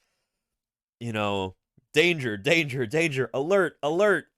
This is not what it seems to be. The first time that paleontologists actually get to see this, immediately, something's not right. That the left and right feet of the fossil mirrored each other perfectly, which meant that the fossil had been completed by using both slab and counter slab. Also, the tail did not connect to the body. In July 1999, at the high-resolution X-ray CT facility at the University of Texas, Dr. Timothy Rowe made scans of the find. And so we saw this name earlier, actually, with the definition of mammals that we were talking about. That's the same guy, Timothy Rowe. Determined that the bottom fragments showing the tail and the lower legs were not part of the larger fossil due to the disparity in the density of the material. He informed the surgeon. Holy cow. So he actually CT scanned this thing and figured out that, shoot, there's different slabs that were kind of glued together. Not good. Not good at all. Yeah. Part of the larger fossil due to the disparity in the density of the material. He informed the circuses on August 2nd that there was a chance of the whole being a fraud. Curry's preparator, Kevin Allenbach, while attempting to prepare the fossil for better study, concluded that the fossil was a composite specimen of at least 3 specimens with a maximum of 5 separate specimens. Shoot. So there's at least 3 different specimens here, possibly as many as 5, all in the same slab. This is lousy. Again, the first time that scientists take a look at this thing, immediately, it turns out something fishy is going on here. Several different animals were stuck together in order to make this.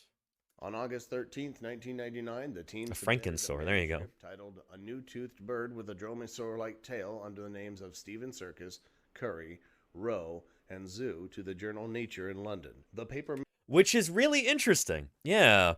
So, again, take note of who the authors are here, because these are the same people who are actually going to be publishing, you know, the findings that this thing is actually a chimera. So, again, when you hear creationists talk about this, it's like, oh yeah, well here you've got these evolutionists, and they're publishing on a fake feathered dinosaur, and it turned out to be a hoax. It's like, well, no.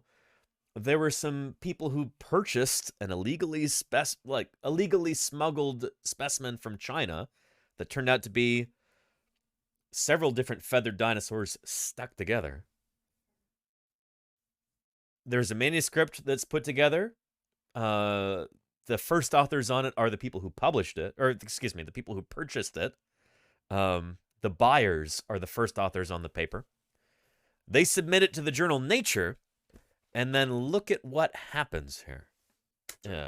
Curry, Rowe, and Zoo to the journal Nature in London. The paper mentions in 2 places and includes a figure illustrating the point that one of the legs and the tail are counterparts that were... So they even admit in the original manuscript that they submit to the journal, they're like, yeah, parts of this are kind of fishy. You know, the legs have been mirrored. It's the same leg on both sides. And the tail isn't actually part of the animal. Composited into the main slab. 2 reviewers informed Science that the specimen was smuggled out of China and illegally purchased, and that the fossil had been doctored in China to enhance its value. Ooh. So this is the thing. This is one of the wonderful things about science. Sometimes it's a real pain in the butt, but peer review like this can be so important to science. What is peer review, actually? I feel like we should bring up another video just to talk about this real quick, because this is one of the cornerstones of science. And, shoot, there's a few different people to talk about this. I saw friend and colleague Kevin Padian in the thumbnail. Let's take a look at this. What is peer review? And I promise, you know, please don't tune out for this. I promise it's more interesting than it seems, because science is this wonderful, wonderful way of knowing about the world. Peer review is one of the things that sets it apart from other ways of knowing. Peer review is how science checks itself before it wrecks itself. This is how science is different from, I don't know, other ways of trying to find out about the world around us. We test things in science, and we test them, and we test them, we try to prove them wrong, and if we can't do it, then we write up our findings, we submit them to a scientific journal, and then other scientists get brought in to look at this, and they do their very best to tear it apart, and if they can't, if it holds up, then it gets published. That's what's going to be described here. It can be a really dramatic process, actually. Take a look. And holy cow, Buttercup! Rampaging in an unsuspecting world. Living creatures from the dawn of time. Holy moly, Buttercup. What lives will they destroy? What lives will they destroy? Terror will they create? Oh, look at that little ornithopod. Oh no. Buttercup E. And their 65 raiders have arrived to wreak some sweet havoc. Buttercup, thank you for the raid. Holy moly. How was your stream? I hope it was really, really good. Buddy raid indeed, Empedrosa. Catalan Revenge. Roberto Chapatal. Yeah, como no aceptes la invitación, de puter la tenemos. And Kehimo says, please come to Buttercup's channel to talk to us about dinosaurs. I'd love to. Buttercup, if you want to do a joint stream sometime, you let me know. Send me a whisper. You sent me an email. I will check it out. Thank you, Buttercup. And welcome to Paleontologizing. Holy cow. Well, for anybody new here, my name is Danny Anduza. I'm a dinosaur paleontologist. I'm here on Twitch trying to do some good old-fashioned science outreach. And, but you already know that, Buttercup and Raiders, right? Buttercup, how was your stream? I hope it was really good. What did you talk about today? I would love to hear about it. And, Urd Sezako, thank you for the follow. Bienvenidos por seguirme. Y Patis HD, gracias por seguirme. Bienvenidos a Paleontologizing. Y, hola, de la área de la Bahía de San Francisco, in beautiful, sunny San Francisco Bay Area. Welcome to Paleontologizing. It's actually pretty, like, cold and rainy today. Let's pull up a webcam. I'll show you what the weather is like. Here we go. Yeah, actually, okay, it stopped raining. There's no rain on the camera. But there you can see San Francisco off in the distance. But it's pretty cloudy here today. And windy. It was raining pretty hard earlier. Unusual for us, but, yeah. But yeah. Yeah. And Buttercup E, they found a interesting implement from 28,000 years ago. Very cool, Buttercup. I'm unfortunately going to deny that, because I don't want people typing that word into chat willy-nilly. But Buttercup, that's really interesting. Holy cow. Very, very cool. No worries, Buttercup. Very neat. Oh, shoot. Buttercup, today we're talking about something less pleasurable than that, unfortunately. We're talking about something rather shameful today. Unlike that. Something that should be a subject of shame. A fossil forgery. A fake fossil today. It was on this very day, back in 2001, that Archaeoraptor was revealed to be a forgery in the scientific literature. This was a purported kind of link between dinosaurs and birds. This is stupid because we've got so many beautiful links between dinosaurs and birds, but this one was a fake one. And this caused major problems in the public understanding of the link between dinosaurs and birds. But it was a fake. Yeah, yeah. Here, I can show you the original paper, I think. Let's look it up on Google Scholar. Archaeoraptor forgery. There we go. Yeah, here's a link right here. But this was a classic case of scientists doing their due diligence. You're not doing so badly yourself for a paleontologist. Well, thank you, Bole Heavy Rock. Thank you for the kind words, and thank you for the follow. Welcome to Paleontologizing. And Gani Atreides, thank you for the follow, too, 3 minutes ago. Appreciate that. We're about to talk about the concept of peer review, because peer review is where this thing kind of got caught. This is science operating in the way that it should. But yeah, yeah. So anyway, this fossil got smuggled out of China illegally, and it turns out it's actually several different specimens that were mixed together. It was 3 different types of feathered dinosaurs that fossil dealers had stuck together in order to make a more complete specimen that would sell for more money. The lesson here is, don't buy fossils. Don't do it. If you didn't dig something up yourself, or if it wasn't dug up properly by museum staff or by paleontologists, there is reason for suspicion. It's sus if you purchased it. So don't purchase it, you know? So yeah, yeah. And RG Paradela, bienvenidos a Paleontologizing. Yeah, this is like Buttercup, but except for paleontology, yeah. Yeah. And Bull Heavy Rock says, hello, musician here and totally obsessed with dinosaurs when I was little. You were in the right place. Bull, you are. Welcome to the channel. It's good to have you here. Let me know if you've got any questions. Yeah. Shoot. Should we play a welcome video real quick? We already did one today. But it seems we've got some interesting new people in chat. Type a 1 into the chat if you'd like to see a welcome video to help introduce you to the channel, to tell you about why a paleontologist is here on Twitch in the first place. All right, we're seeing some 1s. Let's go ahead and call forth our good friend, previously recorded Danny. And, yeah, he, in a video, will tell you a little bit about who I am, what my background is, what a paleontologist is doing here on Twitch in the first place.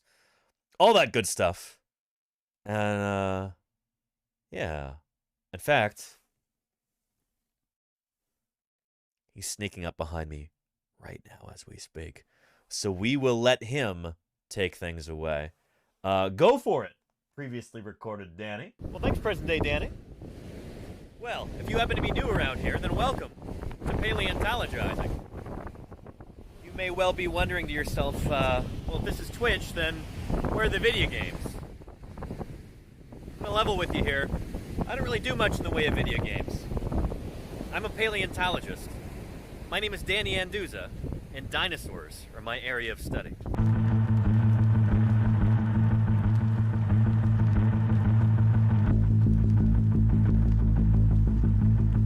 But how in the world does a paleontologist end up on Twitch? Well, you're about to find out. When I finished high school, I moved to Montana and immediately started work at the Museum of the Rockies, which at the time was an unparalleled powerhouse of paleobiology. That program was built by this guy. Famed paleontologist Alan Grant. Well, kind of. You consulted on that movie. I did consult on all those movies. And they said that the guy Alan Grant was you. Yes. Yeah, well, fortunately, he didn't get eaten. Meet Jack Horner, the real-life Alan Grant. He's one of the most prominent and controversial paleontologists in the country, a dyslexic MacArthur Foundation genius who never finished college and who says he doesn't care why dinosaurs went extinct. To him, the important part is how they lived. It was at Museum of the Rockies, under the auspices of Jack Horner, that I learned how to be a dinosaur paleontologist. And a huge part of that I learned by working with Jack's final graduate student, a guy by the name of Denver Fowler, who would later go on to become curator of the Badlands Dinosaur Museum. Working with Denver, I did summer after summer of fieldwork in the remote Badlands of Montana.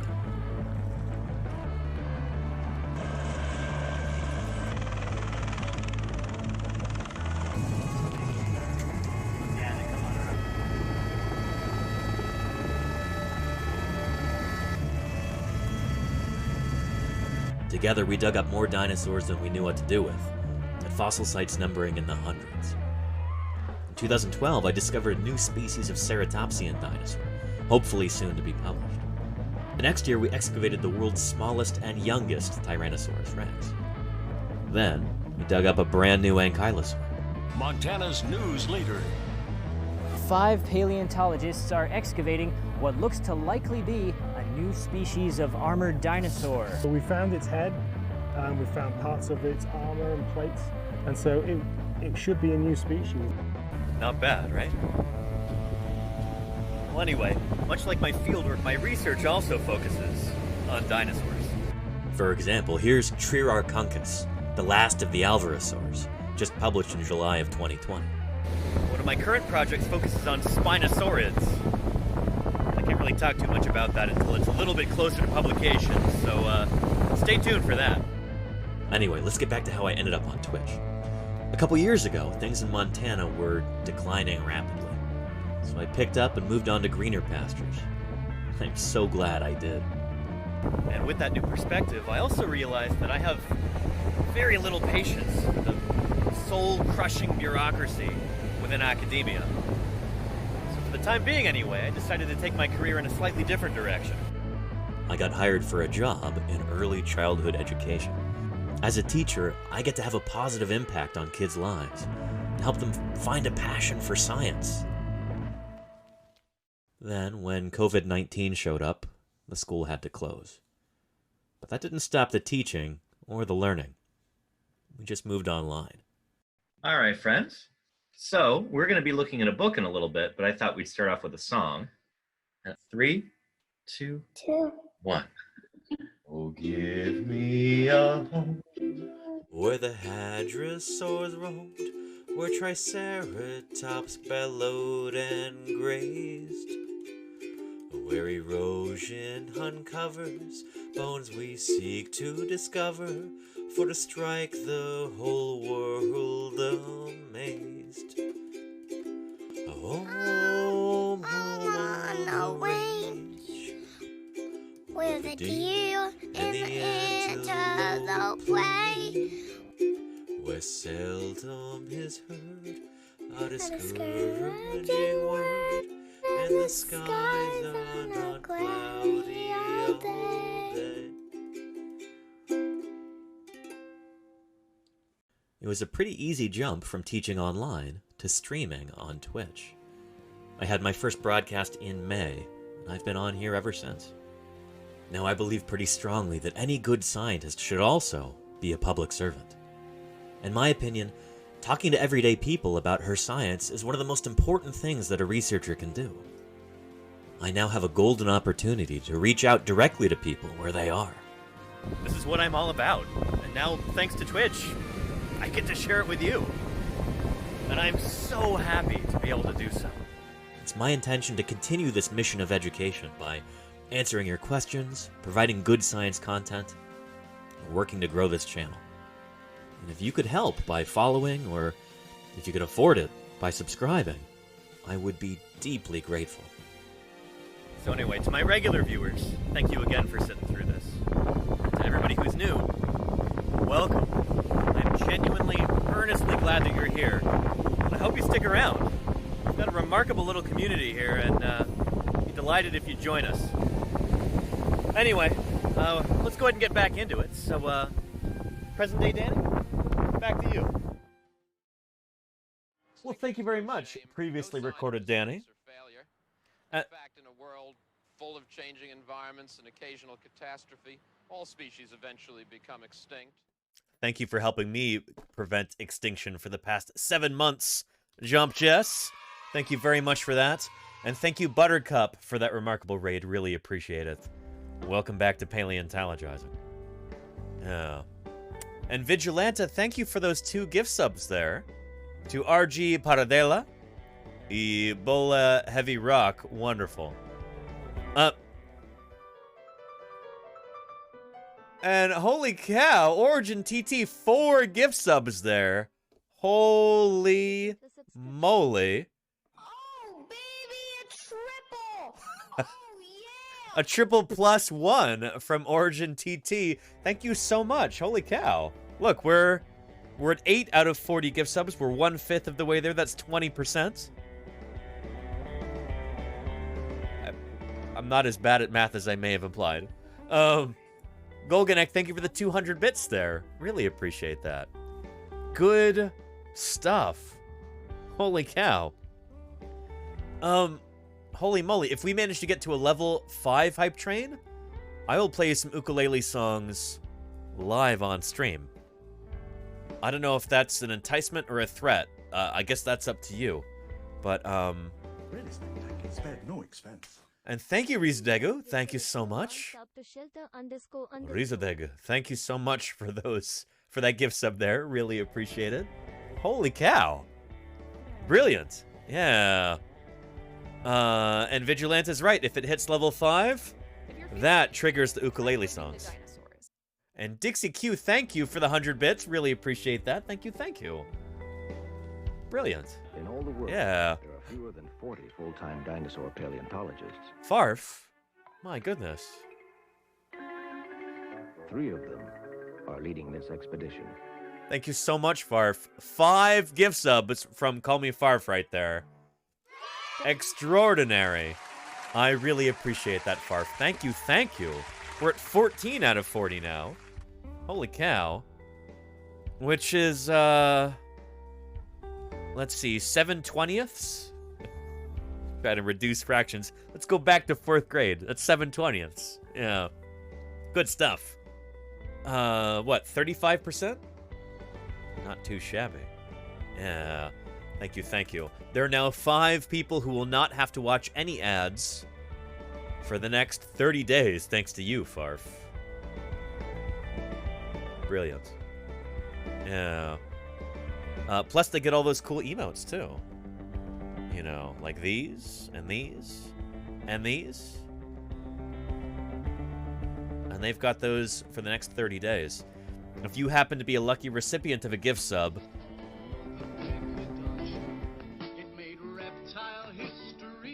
Zero Kieran.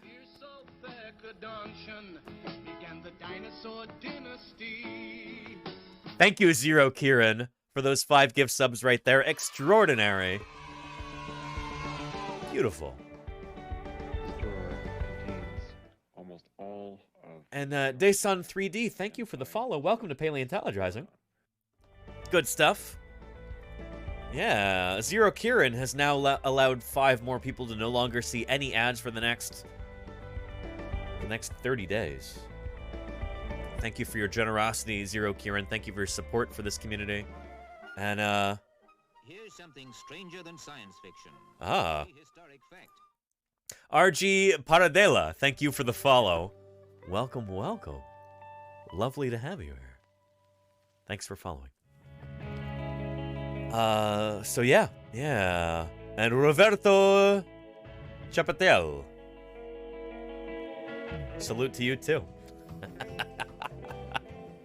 Zero Kieran, thank you. Holy moly. I do this full-time. This is my full-time job, believe it or not.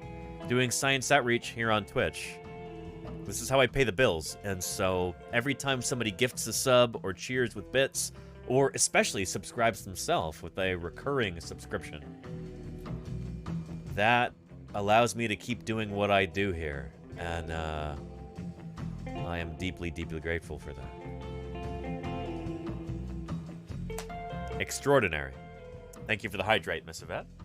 Yeah. Gotta put some more water in here. There we go.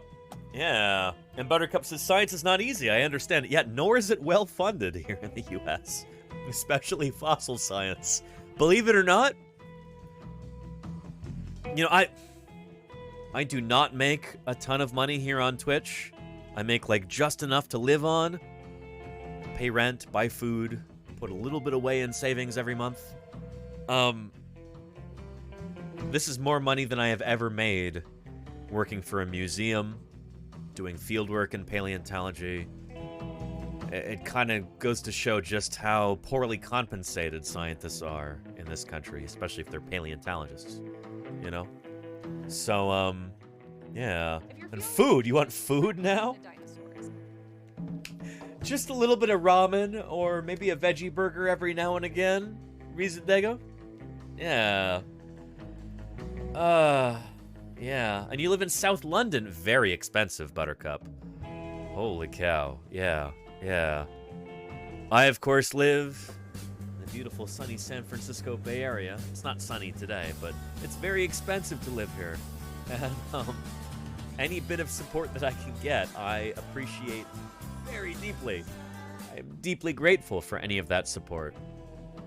Like those 1,500 bits from Origin TT. Holy moly, Origin. Extraordinary. Thank you. That's $15 right there. That's like half my food budget for a week, believe it or not, Origin TT. So thank you for that. Excellent. If you're feeling a bit cheated, try blaming the dinosaurs. And thank you for those 100 bits, Mikey Likes. Those add up. I appreciate it, Mikey Likes. And thank you, Roberto Chapital. Muchas gracias por los 100 bitos. ¿Bitos? Really spectacular. ¿Cómo se dice bits en español? ¿Bitos? No sé. And Lenina, thank you for that gift sub. I appreciate it, Lenina. And thank you, Creatrix Brit, for those 100 bits. I appreciate that, too. Cheers to you, Brit. Thank you. Holy cow. Yeah. And we say bits igual. Oh, just bits. Los 100 bits. Try blaming the dinosaurs. Los bits en español. Gracias. Full-time dinosaur paleontologist. Origin. Wait, Nerfdermer. 3 of them are leading this expedition. Thank you. Nerfdermer, holy cow. 5 gift subs from Nerfdermer. Extraordinary. Thank you for that. If you're feeling a bit cheated, try blaming the dinosaurs. Thank you, Sigma957 Zippy, for those 100 bits. Are you new here? I've never seen your name before, Sigma. That is, that's generous of you. I appreciate it, Sigma. Welcome to Paleontologizing. And thank you, Origin, for gifting a gift sub to Delanero. Good stuff. Working on level 5. Holy cow. We might have to have some ukulele songs, which is good stuff. I would love to be able to play the Archaeopteryx song for you. Archaeopteryx, different from Archaeoraptor. That would be a wonderful way to kind of show the disparity here. So, can make a wonderful difference in promoting the appreciation and understanding of fossil science here on Twitch. No, Sir David, that's... Channel you deserve every bit sub and dono you receive. Thank you, my goodness. And thank you, Vigilanta, for those 100 bits. Farf, I was about to correct Sir David there. That's not 1,000 bits. That's 5,000 bits. That's $50. That's like my food budget for 2 weeks. Thank you, Farf. That is extraordinary. It really is. Holy cow.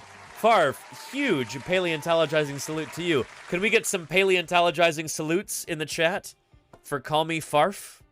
I appreciate that tremendously. Thank you, Farf. Holy cow. Extraordinary. Yeah. Look at all the salutes.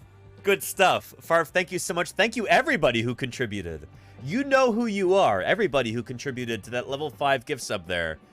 Thank you so much for supporting Science Outreach here on Twitch. I could not do this without you. Seriously. I am deeply, deeply grateful for your generosity and for your commitment to supporting Science Outreach here on Twitch. So yeah. Please do feed the paleontologist. There you go, Vigilante. Yeah. And M. Pedrosa says, how do you eat $50 for 2 weeks? A lot of beans, a lot of rice, a lot of ramen, a lot of tortillas, a lot of pasta, a lot of dry goods, M. Pedrosa. Yeah, and some frozen veggie burgers if I'm lucky, if they're on sale. You know? I grew up, learning how to shop very frugally at the store. Discount grocery store.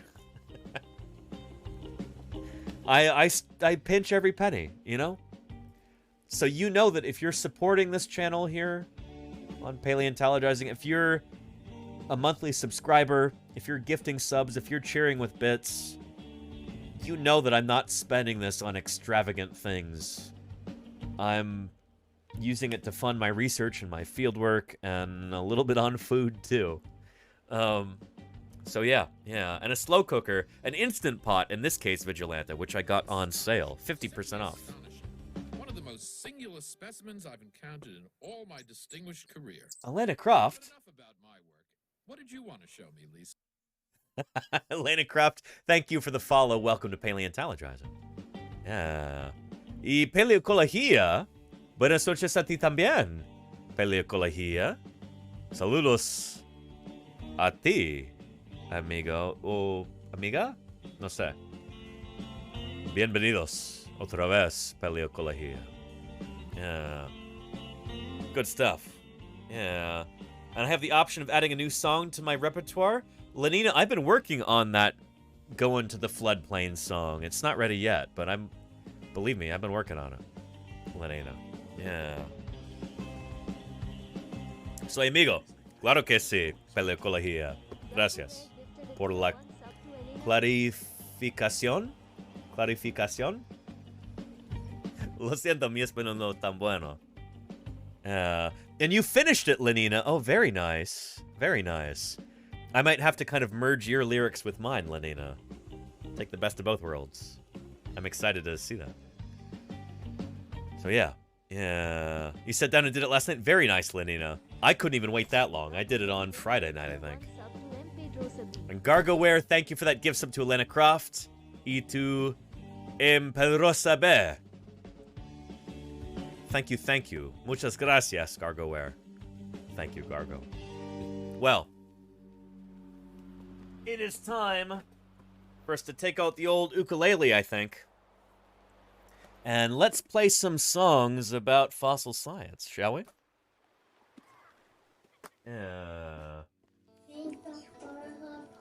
Thank you for that support. Lordy! 300 bits from Lordy. Thank you. Thank you there. I appreciate that tremendously. How was your stream, Lordy? I hope it went really well. You can tell my stream's been going pretty well. Holy cow, we've got a level 5 hype train just completed, which means that I am almost contractually obligated to play some ukulele songs about science, and the old uke, she's in tune. I love this thing. Shoot, this is, I got this uke for like $20 back when I lived in Montana, and it holds a tune remarkably well. It holds its tuning remarkably well, I mean. But yeah, let's place, oh shoot, first let me change our streaming category here. Let's change that to La Musica de la Ukulele, o del Ukulele? Ukulele es masculino o femenina? I no sé. Music. Oh. Music. And acoustic. Let's do that. Don't let me forget to change it back when we're done with ukulele. This will be just a couple minutes here, but let's play some ukulele songs as a big thank you to everybody who contributed to the channel and helped support science outreach here on Twitch. Let's do a warm-up song. We'll do the dinosaur mark, as is traditional when we get ukulele time from a level 5 hype train.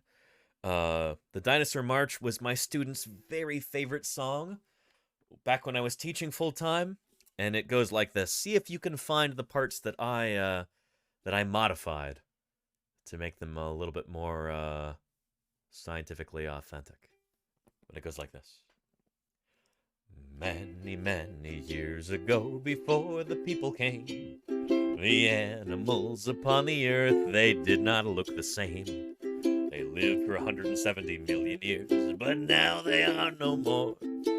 Except for birds, which, as pretty much all paleontologists and ornithologists, bird scientists, recognize today, birds themselves are living dinosaurs. They are the only branch of the dinosaur family tree that survived the asteroid impact at the end of the Cretaceous period 66 million years ago. So, strictly speaking, dinosaurs aren't completely extinct. Birds themselves are living dinosaurs. They were the dinosaurs. Apatosaurus, Diplodocus, Stegosaurus, Allosaurus, Ankylosaurus, and Triceratops, Tyrannosaurus Rex. So that's the first verse. That's the only one that I learned from the music teacher at the school that I used to teach at. But I figured it needed a second verse, so here comes this one. I wrote this myself. Here it goes. We can learn about these awesome beasts by studying their bones. Skeletons under the ground that partly turn to stone. We dig them up and we clean them, and we raise them off the floor to build a dinosaur. Apatosaurus, Diplodocus, Stegosaurus, Allosaurus, Ankylosaurus, and Triceratops, Tyrannosaurus Rex. That's the Dinosaur March. Now our next song, it is traditional to play I'm a Paleontologist for our second one, and then we'll do the Archaeopteryx song after that. But, yeah, I'm a Paleontologist. This is a song written by the band They Might Be Giants. So if you happen to be a fan of that band, you'll recognize this. I like to play it because it's true. It goes like this. I love digging in the dirt with just a pick and brush. Finding fossils is my aim, and so I'm never in a rush, because the treasures that I seek, they're rare and ancient things, like Velociraptor's jaws or Archaeopteryx's wings. And all the kids who want to see them, they're lining up at our museum. I am a paleontologist. That's That's who I am, that's who I am, that's who I am. I am a paleontologist. That's who I am, that's who I am, that's who I am. Could it be an herbivore, crushing plants with rounded teeth, or a ferocious carnivore who moved so quickly on its feet? It's like pieces of a puzzle that I'd love to try and solve. So much fun to think about how a species has evolved, and all the kids who wanna see them are lining up at our museum. I am a paleontologist. That's who I am, that's who I am, that's who I am. I am a paleontologist. That's who I am, that's who I am, that's who I am. That's who I am, that's who I am, that's who I am. That's who I am, that's who I am, that's who I am. There you go. That's I'm a Paleontologist. And for our final song, to wrap things up, let's do the Archaeopteryx song.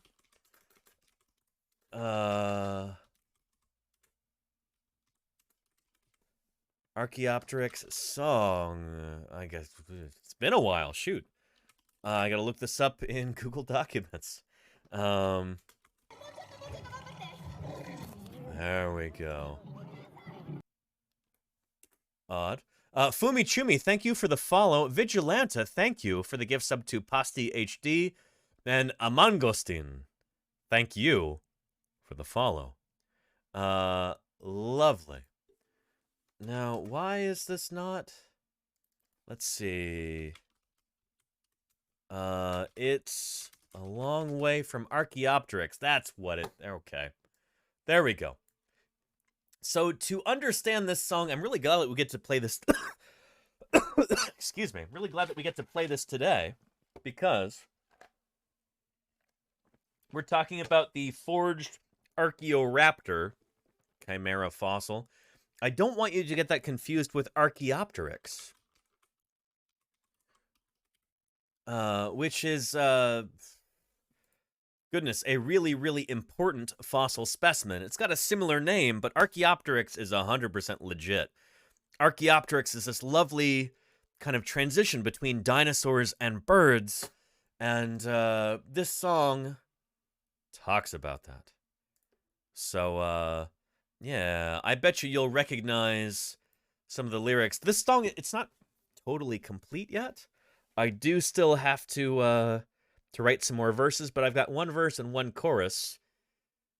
A little rusty with it, but it's a work in progress. I think you'll like it. See if you recognize where the song comes from. It goes like this. There we go. A strange old fossil came out of a limestone pit one day. It didn't have the leathery wings that pterosaurs display. Its jaws were full of pointy teeth, long bony tail below. Its body like a dinosaur, its feathers like a crow. Here comes the chorus. This is a good part. It's a long way from Archaeopteryx. It's a long way to now. It's a long way from Archaeopteryx to the floofiest modern fowl. Well, it's goodbye to teeth and hand claws, and it's welcome beaks and wings. It's a long, long way from Archaeopteryx, but all birds start with you. And I don't have any more verses, so let's just do the chorus one more time. Anybody know where this comes from? It's a long way from Archaeopteryx. It's a long way to now. It's a long way from Archaeopteryx to the floofiest modern fowl. Well, it's goodbye to teeth and hand claws, and it's welcome beaks and wings. It's a long, long way from Archaeopteryx, but all birds start with you. There you go. That is the Archaeopteryx song. And we need a more upbeat song here. There we go. Oh. told me to live every week like it's Shark Week. What? And that nothing's impossible except for dinosaurs. Don't give That's up not on true. life, sir. Wow. Trek Nerd. Holy moly. 27 months of support from the Trek Nerd. Holy cow. Holy cow, Trek Nerd. That is extraordinary. Thank you, everybody, for the level 5 hype train. Truly extraordinary. Thank you for keeping me here on the air with all of your support, including you, Trek Nerd. In fact, let's get a special song for the Trek Nerd here from our background music catalog. Here we go. This goes out to you, Trek Nerd. Thank you, for the 27 months. Yeah. Live long and prosper, Trek Nerd, as you've helped me do through your ongoing support. Really appreciate it. So yeah. Been wondering for many months where your holy count emote is. I don't really have one, Choki. Yeah. I haven't been able to find a way to incorporate that into something paleontological, you know? Yeah. But I don't know. Maybe I should look into that, Choki. Maybe I should look into that. But yeah, and Vigilante, you are correct. It is a long way to Tipperary. It's a long way to go. And thank you, Lenina, for that reminder. Let's change our streaming category here back to science and technology. Actually, in fact, let's change it to, we've got 166 people watching. Science and technology, the top streamers only got 59 viewers 59 viewers right now. Let's change it to just chatting instead. Let's do that. Let's be a small fish in a big pond. Why don't we? If you're feeling a bit there you go. Try blaming the dinosaurs. Thank you, Vigilante. The government not funding education. Me too, yeah. Now fund education with their money, whether they like it or not. Paleo think. Vigilante, thank you for those 100 bits. Really appreciate that. Thank you for funding education by funding this channel. Thank you, Vigilante. I really appreciate that very, very much. Holy cow. An Archaeoraptor did happen years ago. It happened 22 years ago. In fact, Timber, it happened 22 years ago on this very day.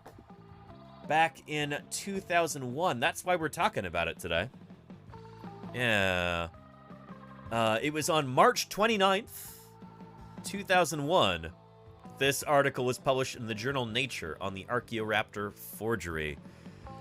And this is a very unfortunate chapter in dinosaur paleontology. But we're not going to let the creationists take hold of this. We're going to talk about it ourselves and talk about why it's important and talk about the lessons that we've learned from this, like the dangers of purchasing commercial fossil specimens. So yeah. Let's get back to this video right here, talking about the story of Archaeoraptor. And yeah, anyway, it's good to have you here, Timber. Appreciate you. Yeah. So the person who originally dug this up, before selling it to an illegal fossil smuggler to smuggle it out of China, they doctored this. They mixed together different elements from different feathered dinosaurs in order to make a more complete specimen, and then they sold it on the black market. Figure illustrating the point that one of the legs and the tail are counterparts that were composited into the main slab. Yeah. Oh, and shoot. So anyway, to kind of catch you up, so this specimen gets purchased by some buyers in the US, and they want to display it in their museum. They contact paleontologist Phil Curry about this, who had gained a reputation for being vocal about feathered dinosaurs. And so they're getting ready to publish this thing in the journal Nature. But what happened? Well, shoot. As they go to publish it in the journal Nature, it has to go through a process that we call peer review. And let's talk about peer review a little bit and how it makes science really special.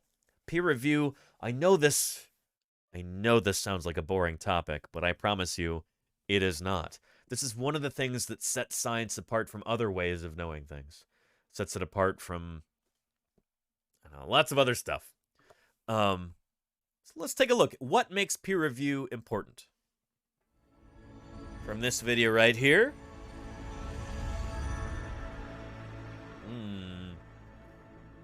How does peer review even work? And here is friend and colleague Kevin Padian. I just saw Kevin a couple weeks ago in Berkeley. Distinguished paleontologist at the University of California, Berkeley.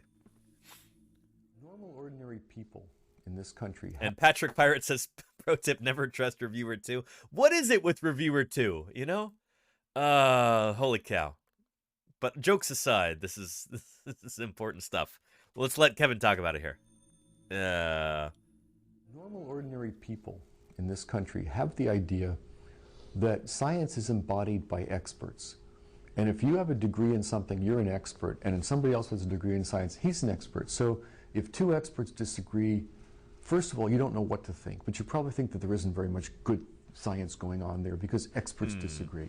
Well, let's talk about experts first of all. Just because someone has a scientific degree or a degree in anything doesn't mean he's an expert. Very, very true. And Patrick Pirate, as a scientist herself, she can tell you about this also. There's lots of scientists in the world, and scientists, as scientific fields continue to expand, it's more and more difficult to become an expert in broader topics. You tend to kind of specialize in certain things, and shoot, I talk about this all the time. When somebody asks me a question about a particular fossil fish, or, you know, what do you think about this idea of resurrecting the mammoth through genetic technology or something, I usually have to say, shoot, I'm not an expert in this. I work on dinosaurs, you know?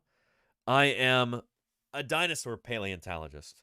That's my area of expertise, and I've got certain degrees of speciality within that. There are certain things that I specialize in within dinosaur paleontology.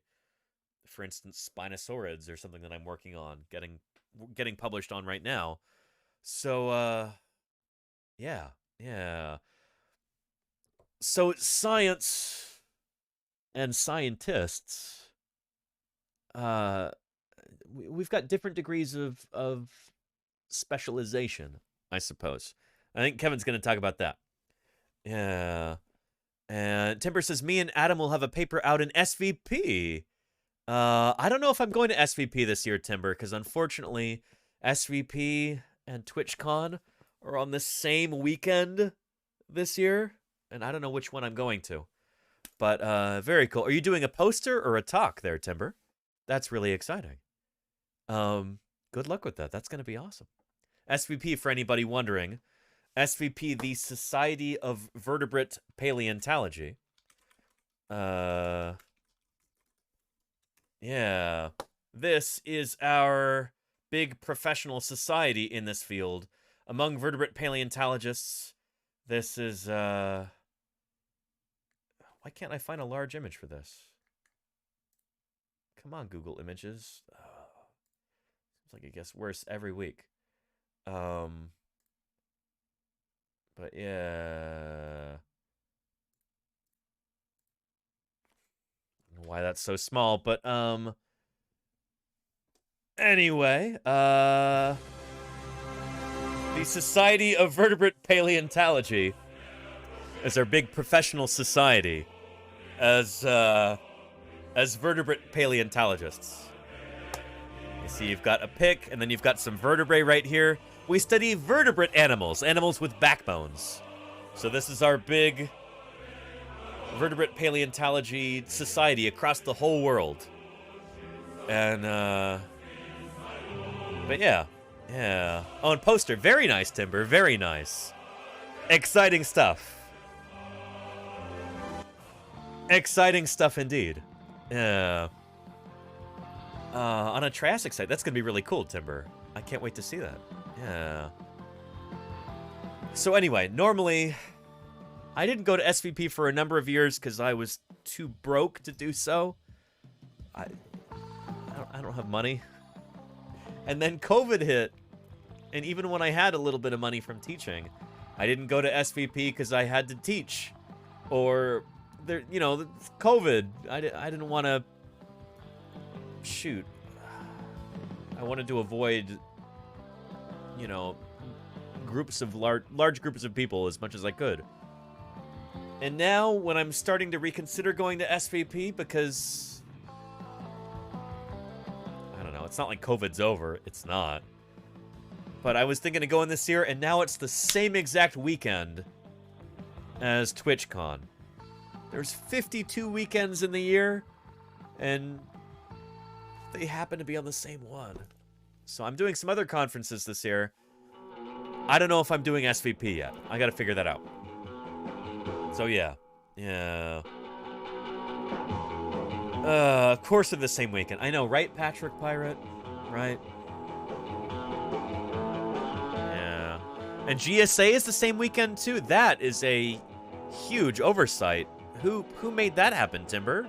That's not good. That's a blunder. Oh boy. Smurf says Vegas is very expensive. Well, I'm lucky in that I can at least drive to Vegas easily from the West Coast. It's a little bit more difficult to drive to Cincinnati. And Ios and Lordy are already going to TwitchCon, and they said I could stay with them, so I've got a free room, I guess, if I want it. So I'm probably leaning toward TwitchCon. But if I choose to go to TwitchCon instead of SVP, I want to make sure that I can really do some proper science outreach while I'm there. And so I'm trying to figure out what's feasible for that. And if certain things come to pass, if I get permission to do certain things, then I will definitely be choosing TwitchCon. So we'll see. We'll see. But I got to make that decision soon. The abstract deadline for SVP is coming up next month, I think. Yeah. Anyway. Yeah. And Rex, send me a whisper on Twitch, and I'll try and put you in contact with somebody, Rex. Yeah. Yeah. Yeah. And Patch says the last 2 weekends of October are always jam-packed with events. Yeah, that's usually when SVP is. It's usually the last weekend of October. Usually it's around Halloween. Yeah. I remember at SVP in 2013, the last night I think was on Halloween, October 31st. And so a friend of mine, Nate Carroll, had this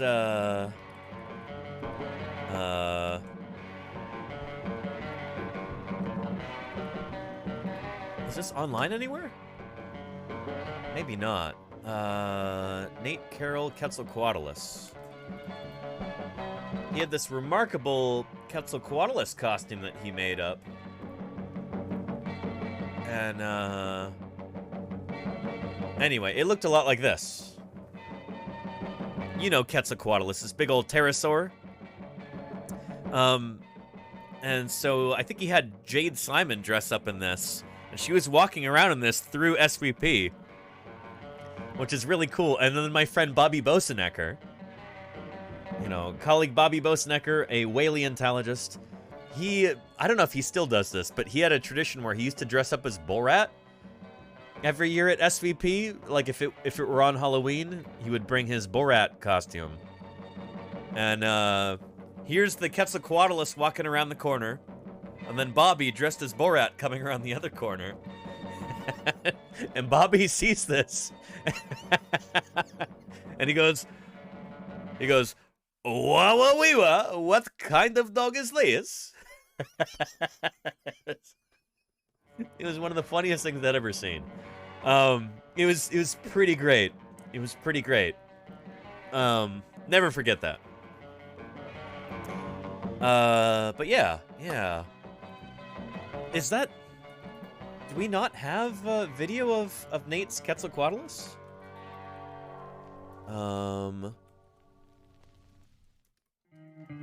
As Darkid Pterosaur. shoot. It might only be on, like, Facebook, which I don't even have a Facebook account anymore. Yeah, darn it. Maybe Jade Simon as Darkid Pterosaur? No? Shoot. This thing was amazing. But it... I don't know if there's any... I don't know if you can find it online anymore. It was so cool. Carter County Museum as Darkid Pterosaur. No dice.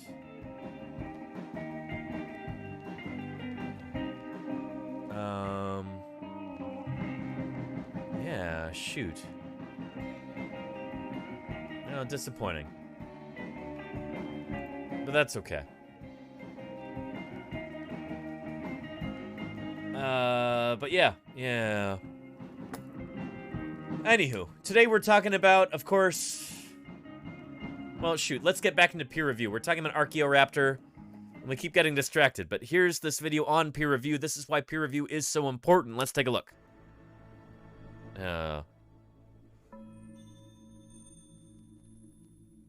Normal, ordinary people in this country have the idea that science is embodied by experts. And if you have a degree in something, you're an expert, and if somebody else has a degree in science, he's an expert. So if two experts disagree, first of all, you don't know what to think, but you probably think that there isn't very much good science going on there because experts disagree. Well, let's talk about experts first of all. Just because someone has a scientific degree or a degree in anything doesn't mean he's an expert. True, very true. He's not an expert in that particular field, perhaps. B, he might not be an expert on a particular subject. C, what he knows may be out of date. It may be colored by other kinds of preconceptions or training he's had, and he doesn't really know the whole picture of things.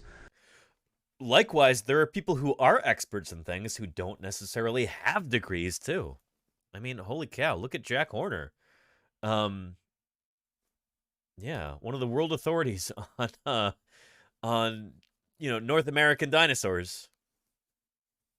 He has an honorary degree from Montana, University of Montana.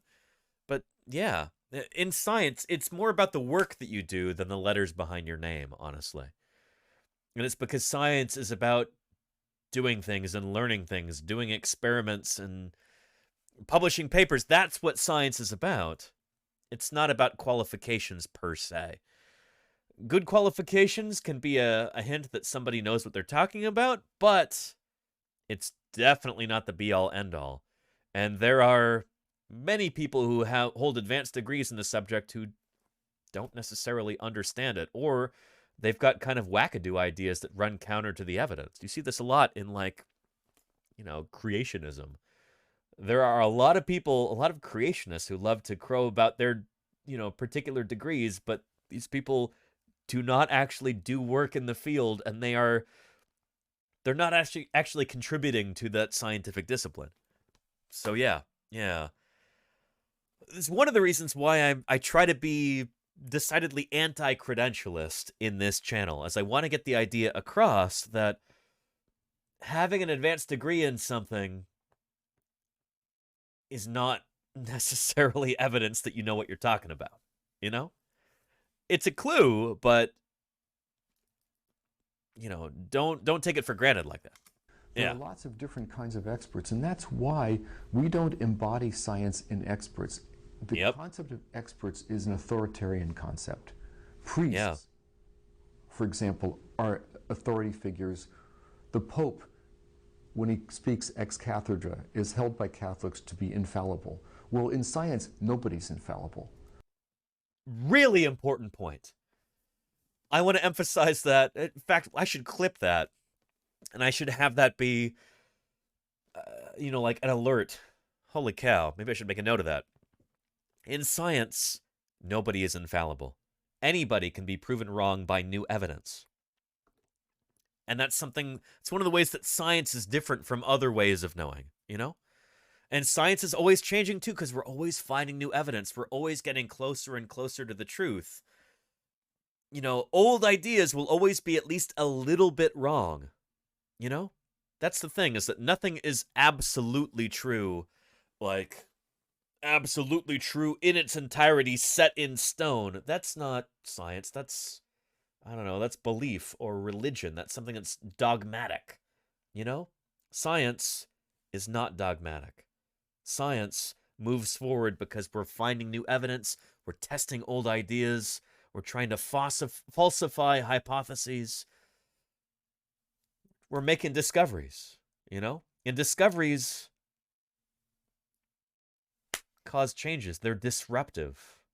Science disrupts things in a way that, you know, other ways of knowing, you know, be they religion or various, like, philosophies, various, like, ideologies, they try and stand in the way of that kind of thing. But science tries to forge ahead and discover new things, you know? Does that make sense? I hope it does. Let me rewind just a titch here. But yeah. And Delanero says, alas, this is how we get nonsense like predatory publishing and creationists inventing their own journals. Exactly, Delanero. If you can't science, be science-y. Exactly. Yeah. Try and adopt the same shapes and colors as science without actually having the same underlying principles. You know? Yeah. But science itself is contingent. It's contingent on the actual evidence. So if we find new evidence, then ideas have to change. Because we're always striving toward that idea of truth. And the more information we have, the closer we can get to that. But that means abandoning old ideas that don't fit as much anymore when we have new methods of obtaining better information. Our authority figures, the Pope, when he speaks ex cathedra, is held by Catholics to be infallible. Well, in science, nobody's infallible. Nobody's infallible Einstein, in science. Not Feynman, not Newton, not Darwin, not anyone. Yep. So it's not true embodied in the people. It's embodied in the methods and how you do things and in the community of science. Exactly. That's reflected by all the things that we do and we publish. Golganek makes a good point there, yeah. Let's talk about what it means to do science. Just hanging out in a lab is not doing science. Doing science is testing hypotheses, gathering evidence, subjecting it to new kinds of analyses and synthesis, and most importantly, communicating those results in a particular way. This particular way is called peer review.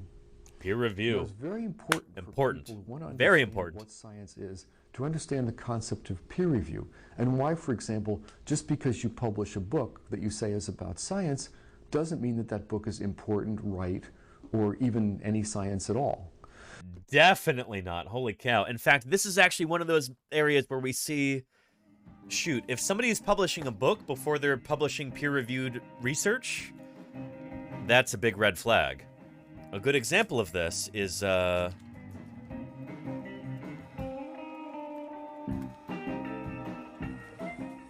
Golganek, thank you for gifting a sub.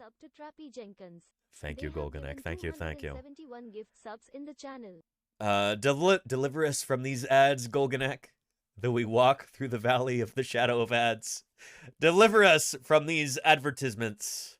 Trappy Jenkins, I'm glad you don't have to watch ads for the next 30 days, thanks to Golganek. Thank you, Golganek. That is extraordinary. Yeah, good stuff. Oh boy, so this is an example right here. Some of you in chat, if you know a thing or two about vertebrate paleontology, you've seen this before. Oh boy. Garbage. Nonsense. This is... Can we get some paleo not like this emotes in chat? Those salutes there. Sorry, I moved too fast. But yeah, Darian Beagle, Stephen Meyer of the Discovery Institute. Don't get me started on the Discovery Institute. Oh boy. Yeah. But this book... Oh, goodness. So this author, Brian J. Ford, says, oh, dinosaurs were too big and heavy to walk on land, so they had to be in the water. This is a book that was published. Garbage book. Nonsense. But when you can't get your ideas through peer review because they're nonsense, then you go and publish a book sometimes. This is one of those instances where these ideas don't stand up to peer review. They would get torn apart by peer review. And so trying to bypass that, just like creationists do, trying to bypass peer review, they just publish to the mass market instead. And that's, yeah, that's kind of what Kevin's talking about here. This book is important, right? Yeah. If you publish a book that you say is about science, doesn't mean that that book is important, right, or even any science at all. Yeah, exactly. Why is this? Yeah. Because the concept of peer review is a funny process. When you get Delanero says, I had a colleague who self-published everything on Amazon. Genius stuff like, why women are ruining this field. Oh, no. So, yeah. And yeah, the ID people, the intelligent design people. What an ironic term, Darian Beagle. Yes, indeed. But yeah. And big like confident or big like a big deal? Big like a big deal, sociopathogen. Yeah. Or wait. Well, hang on. I don't know if I know what you mean, sociopathogen. But yeah. Patrick Pirate is ruining her field every day. Patrick Pirate, thank you for your work in science. I'm sure you're contributing to your field in ways that go underappreciated just about every day. But yeah. Anyway, yeah. Idea. You gather some evidence, you test your hypothesis, you get enough together that you're ready to kind of put it out to people to publish it. You send it to a scientific journal editor. Mm-hmm. You don't send it to Norton Books. You don't send it to Scribner or Knopf or any of the major publishing houses. You send it to a scientific journal because there you go, Darian. the journal editors will take your manuscript, and if they think you look like you know what you're doing to start with, they will send it out for peer review. What this means is they send this anonymously to people you don't know and you don't choose. Yeah. And I mean, you may know them, but you don't know who they are. And yeah, usually the reviews are anonymous in that sense. So this is how peer review works, is that if you want to publish an article in a scientific journal, if you want to publish new findings, you write everything up, you make a manuscript, you spend months and months working on this like precious manuscript child of yours, and then you send it out to the journal. And then the journal sends it to reviewers. Reviewers will, typically the journal will send it to people who are experts in this particular field. They've studied what you're talking about there, and yeah. They will apply their expertise, and Kevin will explain this. Almost always an anonymous peer review. The peer reviewer doesn't have to remain anonymous, but mostly they do. And that peer reviewer looks at your manuscript, and he looks at what you've done and what you're proposing, and he says, okay, here's a proposal. Now, did this person test this in the right way? Is this an accepted method? Did he use the accepted standards of evidence? And Pendrake says, how do you get to be a peer? A person trusted, paid, to judge the ideas of others? Pendrake, that's an excellent question. As a general rule, peer reviewers are not paid. Which, honestly, sucks. It's not good that peer reviewers don't get paid, because usually a peer review process, it can take days to actually review a manuscript like this. And so this is time that we're volunteering as.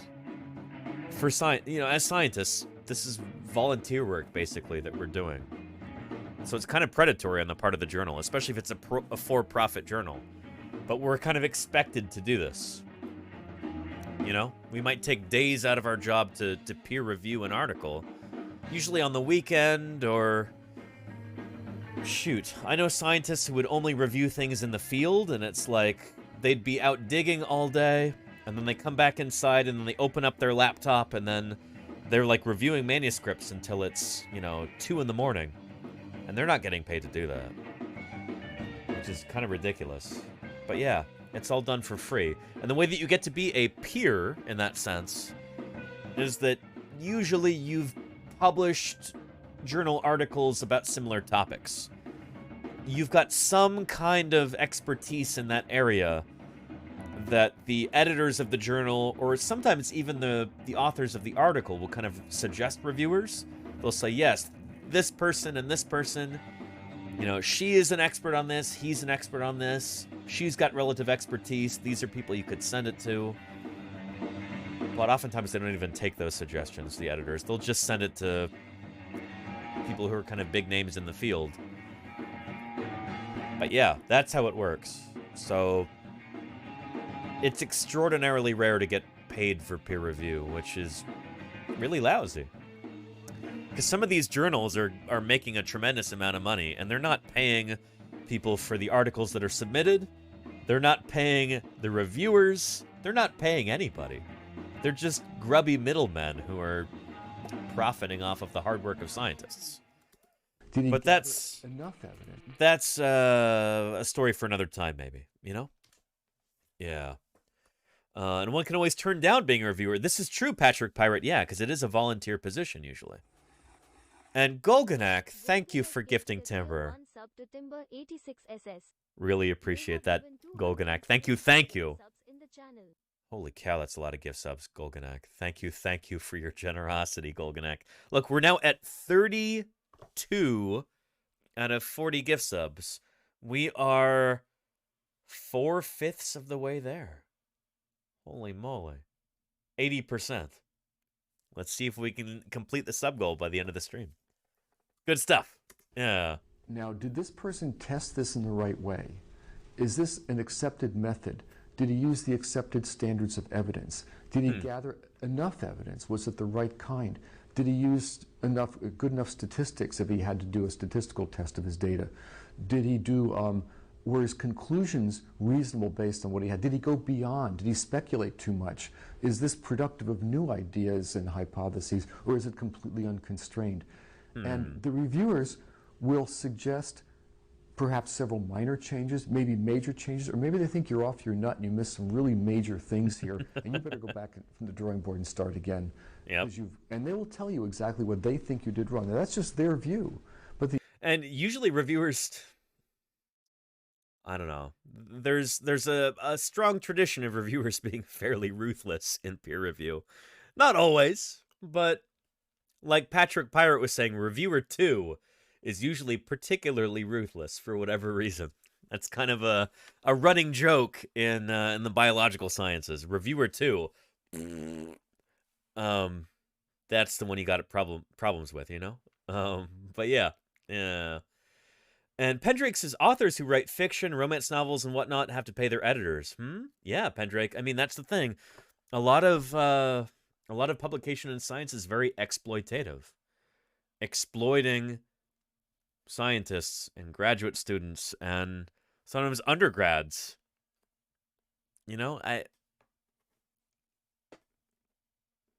well, it's usually very rare for an undergrad to be selected as a reviewer. I don't know if that ever really happens, to be honest. But yeah, it would be kind of nice if scientists at least got paid a few bucks to review a manuscript, you know, by the journal. Because the journals are making, if it's a for-profit journal, they're usually making a pretty penny on that. But they don't pay reviewers at all because they're like, oh, that might be a corrupting influence. It's not going to be a corrupting influence if you pay reviewer $50 to look over a manuscript and then she can either accept it or reject it. Or because the thing is, your personal stake as a researcher, even if you're a reviewer, your personal reputation as a researcher, you know, is also part of this. So if you're a researcher and you get asked to review a manuscript and you say, oh yeah, that's fine, just give me my money. Holy cow, if that's a bad article, your reputation is going to suffer because of that. Because you gave it the okay. You know, there's several layers within this, you know? Does that make sense? Yeah. So a flat fee, SV Harkin, that would be really nice. And some journals, I think, are starting to institute kind of a flat fee for reviews like that. You know? And I think that's a good thing. That's a step in the right direction. Many scientists today are grievously underpaid, overexploited, and I mean, shoot, Patchwork Pirate, if you're watching at this very moment, wouldn't it be lovely if you got, like, a little bit of money for your time to review manuscripts? These things can take hours and hours. They can take days to look over. It'd be really nice if you got compensated for that time, right? Because you know the journal is making money on those. So yeah.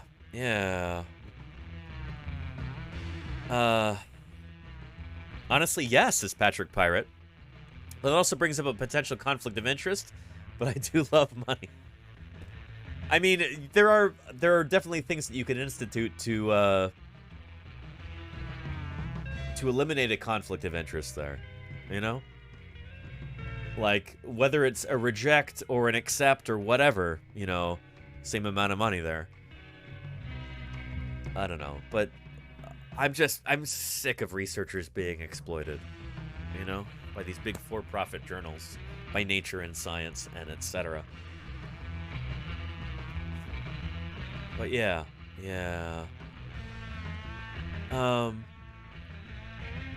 But anyway. And Rizodego says, but if review had a cost, would that be potentially preventative for newcomers to get their items published? No, because it's not like the researchers would be having to pay that cost.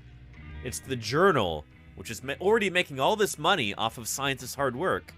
They would pay reviewers a little bit, you know? Big publication companies like Elsevier or, you know, Nature Publishing or, you know, the American Journal of Science or whatever, you know? So yeah. And Scarfront, welcome Scarfront. Scarfront says, funny coincidence. I'm currently about to review a paper, and I have neither a degree nor am I actively studying for one right now. But you probably have publications in that field, right, Scarfront? Yeah. I've actually been asked to review papers before, and I've had to push back and say, shoot, I don't really know much about, you know, tritylodont phylogeny or something like that. I'm gonna have to say no, you know? That may have been a predatory journal that was actually sending it up for review. I didn't have time to look it up. But yeah. But yeah. And Patch says, if I ever went to the private sector, I'd absolutely accept compensation to review, as long as there were no conflicts. My institution as it is, we cannot be compensated. Okay, Patch, interesting. Huh. Yeah. You know, there's different situations for some of these things, so yeah. And this is Kevin Padian right here. Indeed, Lenina. Yeah. Here, let's continue talking about peer review here. The editor will take the view of each of these reviewers, which are independent, and he'll decide what you have to do with your manuscript, send it back to you, and then you get the decision and you go from there. Now, by no means do scientific journals publish everything they get. Some journals are much more discriminate than others. Yeah. And that's why when the scientific community looks to what the best results are, you look for the most strongly peer-reviewed journals. Some journals accept 90% of what they get. It's, you know, pretty much the journeyman work of the field. That's just fine, and, you know, not controversial, and generally turned in by important people. It could be new species descriptions or new descriptions of fossils, sort of the building blocks of the field, the very, you know, small things that we all do as part of our professions. But the really big ideas, the groundbreaking stuff, the challenging stuff, the revolutionary stuff, generally goes to journals that reject, you know, up to 90% or more of the submissions that people send them. This is what we would call maybe high-profile journals like Nature or Science. And in the case of Archaeoraptor, they indeed did reject that. as you will see. Because these are the top journals, the most visible ones, the most highly esteemed ones that everyone wants to publish in. And that's how peer review works. Now, it doesn't mean it's because something is peer reviewed that it's right. No, I mean, certainly things not. In science are destined to be overturned or modified by further work. But at least this has been seen by experts, and if the editor has done a good job and the reviewers have been conscientious, then a lot of the problems that could be inherent in a piece will be filtered out. And that's exactly what we see in the case of Archaeoraptor. Here, I'll give you a link so you can watch the rest of this right here, if you would like to. This is paleontologist Kevin Padian from right here in the San Francisco Bay Area, the beautiful San Francisco Bay Area. Kevin Padian, I've known him for, what, a decade and a half now, at least? But yeah, very well-known vertebrate paleontologist, and you can see what the rest of what he has to say about that right there. But shoot, we're running out of time. We got to talk about Archaeoraptor here. So Archaeoraptor, for any of you who are just kind of tuning in right now, this is a purportedly very important fossil that turned out to be a forgery. There were multiple different feathered dinosaurs who'd had their skeletons mixed up in order to form this specimen. It was illegally smuggled out of China, purchased at auction, or purchased at a gem and mineral show. And then some people were getting ready to publish on it. But then it meets peer review. And guess what happened during peer review in the year 2000, I think. With a maximum of 5 separate specimens. On August 13th, 1999, the team submitted a manuscript titled A New Toothed Bird with a Dromaeosaur-like Tail under the names of Stephen Serkis, Curry, Rowe, and Zhu to the journal Nature in London. The paper mentions in 2 places and includes a figure illustrating the point that one of the legs and the tail are counterparts that were composited into the main slab. So they already knew when they submit this to the journal Nature that, like, shoot, parts of this are forged. But they submitted it anyway. Because there was, I don't know, they expected it to be a big deal. They should have maybe been a little bit more leery about the fact that this was a commercial specimen. This had been smuggled illegally out of China, was illegally purchased, and now they're trying to publish on it.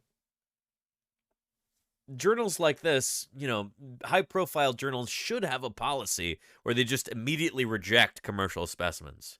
They should honestly do that. But big journals like this, you know, they do have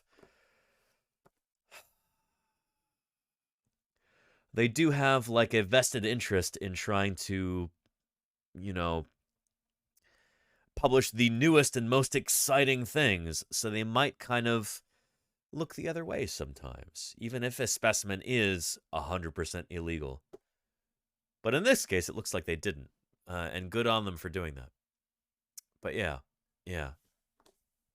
Take a look. Reviewers informed science that the specimen was smuggled out of China and illegally purchased, and that the fossil had been doctored in China to enhance its value. By August 20th, 1999, both Science and Nature had rejected the paper. According to Sloan, the circuses did not inform National Geographic about the details of the 2 rejections. By that time, the November issue of Yeah, and shoot. So this is the thing, is that the scientific process, all of those gears turned in exactly the way they're supposed to over in the science machine over here, in the journal Nature and in the journal Science. Both of these journals, like, they peer-reviewed this thing, and peer reviewers said, nope, this is really fishy. We are going to say a big ol' no. We're not going to publish this thing at all. But National Geographic didn't quite get the memo. They had already started to prepare an article about this exciting new fossil, and those wheels were already turning, and shoot, unfortunately, it made its way into National Geographic, even though it didn't make its way through peer review. So yeah. And let me show you what happened. I happen to have this very issue of National Geographic from November of 1999, right here. Let's take a look at it.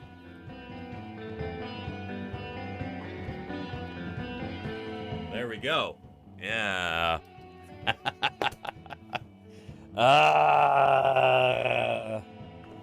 Oh, goodness. There it is right there. November 1999. National Geographic. And let's find this thing in here. Yeah. It belongs in a museum. Well, it belongs back in China is where it belongs. But there we go. And this is so unfortunate because National Geographic kind of used this as a... They used this as like a referendum on whether or not dinosaurs had feathers, which we now know dinosaurs did have feathers. Absolutely they did. And young T-Rex probably had feathers too. But they're using this specimen to help demonstrate that. It's a missing link between terrestrial dinosaurs and birds that could actually fly. So says Stephen Cherkis, who was the purchaser of the specimen. So yeah, oh boy. And this is the specimen of Archaeoraptor right here. The tail is from an entirely different animal than the front half of the body, with those bird wings right there. There's literally a bird right here, a toothed bird and an Antiornithian bird, who would later be named Yanornis. And then we've got a tail of Microraptor. And then we've got a few other pieces. I think the limbs might actually be from...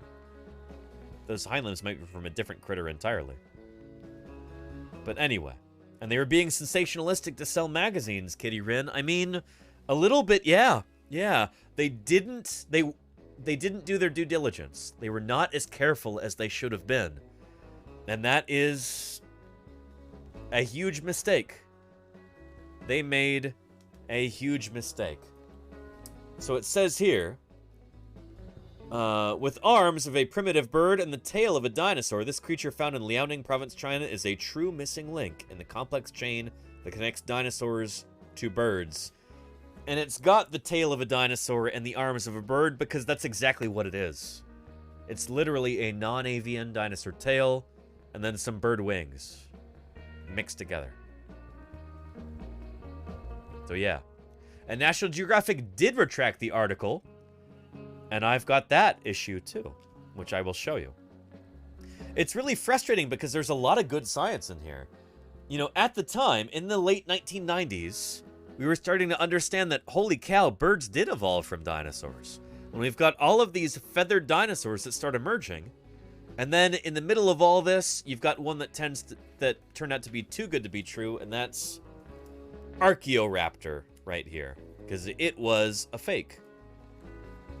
But yeah, we can now say that birds are theropods, and that part is true. Holy cow, is that true? But Archaeoraptor is not part of that story, at least not in the way that they're claiming here. Yeah. So we can now say that birds are theropods, theropod dinosaurs, just as confidently as we can say that humans are mammals. This is true. I want to emphasize that. But, and there's another beautiful feathered dinosaur specimen right here who is legit. But this one here, Archaeoraptor, right there, this one is a forgery. So again, this is just shameful and confusing and confounding. There are creationists, you know, like anti-science, religious fundamentalist people who think that the Earth is only 6,000 years old because they think that that's what the Bible says, which, by the way, it doesn't. They're wrong about science and they're wrong about the Bible.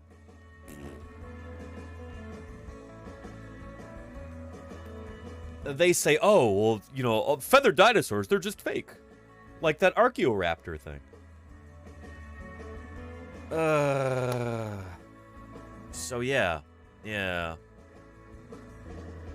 Anyway, back to our video here. This is a lovely summary, and I'll give you the link in just a minute, or toward the end of this. But yeah. National Geographic was already in preparation for printing, although Archaeoraptor had never been formally published in any peer-reviewed journal. Yeah, so this is the thing, is that National Geographic, the editors there kind of assumed that, yeah, this thing is going to be accepted in the journal Nature, and it's going to be a huge deal, and we're going to have an exciting article about it, and let's just get this ready. They didn't wait for peer review to actually take place. They were overconfident, and that ended up being a huge, huge mistake. So yeah, and yes, indeed, Patrick Pirate, I have that issue of National Geographic right here too, and we'll take a look at that retraction also. Because National Geographic, even though they did make a boneheaded mistake here, they were upfront about it. And we'll take a look at the retraction also. Yeah. National Geographic went ahead and published without peer review. The fossil was unveiled in a press conference on October 15th, 1999, and the November 1999 National Geographic... Just like I showed you. Yeah. P. Sloan, a National Geographic art editor. Sloan described it as a missing link that helped elucidate the connection between dinosaurs and birds. The original fossil was put on display at the National Geographic Society in Washington, D.C., pending return to China. In the article, Sloan used the name Archaeoraptor liaoningensis. After the November National Geographic came out, Storrs L. Olson, curator of birds in the National... And this is really interesting because Storrs Olson, Patrick Pirate will find this particularly interesting, I think. Storrs Olson was, you know, he's like a federally employed ornithologist at the Smithsonian. Big name in ornithology, the study of birds. And he, at the time, did not accept the idea that birds evolved from dinosaurs. He thought there was something really fishy about this specimen. He was right. I wonder if he's still around and if he now accepts that birds evolved from dinosaurs. I bet you he does. But yeah. Anyway, there's some interesting intrigue here too. But yeah, he was once a member, might still be a member, but I think he's probably since become convinced because we've got a tremendous amount of evidence nowadays. He was once a member of the group that we sometimes call BAND, B-A-N-D, for Birds Are Not Dinosaurs. I bet you he's come around since then. But, yeah. Anyway, he's got an interesting part in this story, too. After the November National Geographic came out, Storrs L. Olson, curator of birds in the National Museum of Natural History of the Smithsonian Institution, published an open letter on 1st of November 1999 pointing out that the specimen in question is known to have been illegally exported. In October 1999, Zoo noticed that the tail of Archaeoraptor... This is, again, renowned paleontologist from China, Xu Xing. They keep calling him Zoo in this video, but Xu is how you say it. X-U. Xu Xing. To have been illegally exported. In October 1999, Zoo noticed that the tail of Archaeoraptor strongly resembled an unnamed Maniraptoran dinosaur that he was studying. He returned to... That dinosaur would later turn out to be Microraptor, whom we all know and love. So Archaeoraptor turns out to be a chimera of several different feathered dinosaurs, Microraptor among them. China and traveled to Liaoning province where he inspected the fossil site and contacted a number of fossil dealers. He eventually found a fairly complete fossil of a tiny dromaeosaur, and the tail of this new fossil corresponded so exactly to the tail on the Archaeoraptor fossil that it had to be the counterslab. Which is nuts! This is insane that Xu Xing was able to find this. This is the same tail in Archaeoraptor, but it's the other half of it. It's the counter slab right there. And it even has these impressions right here. These kind of like discolorations there that match perfectly that of the tail in Archaeoraptor, which is really nuts. Slab and counter slab, just like that. Extraordinary. Yeah. So exactly to the tail on the Archaeoraptor fossil that it had to be the counter slab, including 2 matching yellow oxide stains. On December 20th, 1999, Zhu Xing sent emails to the authors and Sloan announcing that the fossil was a fake. On February 3rd, 2000, the National Geographic News issued a press release stating that the Archaeoraptor fossil might have been a composite. In their March issue, I don't have this issue right here, but I've got the one with the frog on the front. Here. Zhu's letter ran in the forum section of the magazine, although Bill Allen had Zhu change the word fake to composite. On April... Which that's kind of being mealy-mouthed about it. Just let him use the word fake. He's a scientist. He's expressing what he thinks. Don't make him change it to composite, but whatever. 2000, Stephen Serkis told a group of paleontologists in Washington that he and Sylvia had made an idiot, bone-stupid mistake. Rowe published a brief communication in Nature in 2001 concluding that, apart from the top part, several specimens had been used to complete the fossil. Yep, and we see that right here. I think I actually have that in... Here we go. I've got a screenshot right here. The Archaeoraptor forgery, published 29th of March, 2001. That's today, but 22 years ago. That's why we're talking about this today, you know? Yeah. So let's look that up again. The Archaeoraptor forgery. There it is. And there's the link. If you happen to be on the campus of a university or otherwise have access to the journal Nature, take a look from that link. So yeah. It's a fake. There you go, Patrick Pirate. Yeah. Yeah. So yeah. Yeah. That's why we're talking about this today, is because it was on this very day, 22 years ago, this was published. So yeah. Yeah. In June 2000, the fossil was returned to China. In the October 2000 issue, National Geographic published the results of their investigation. In December of 2000, Zhu described... Wait. Hang on. This is what we're looking at right here.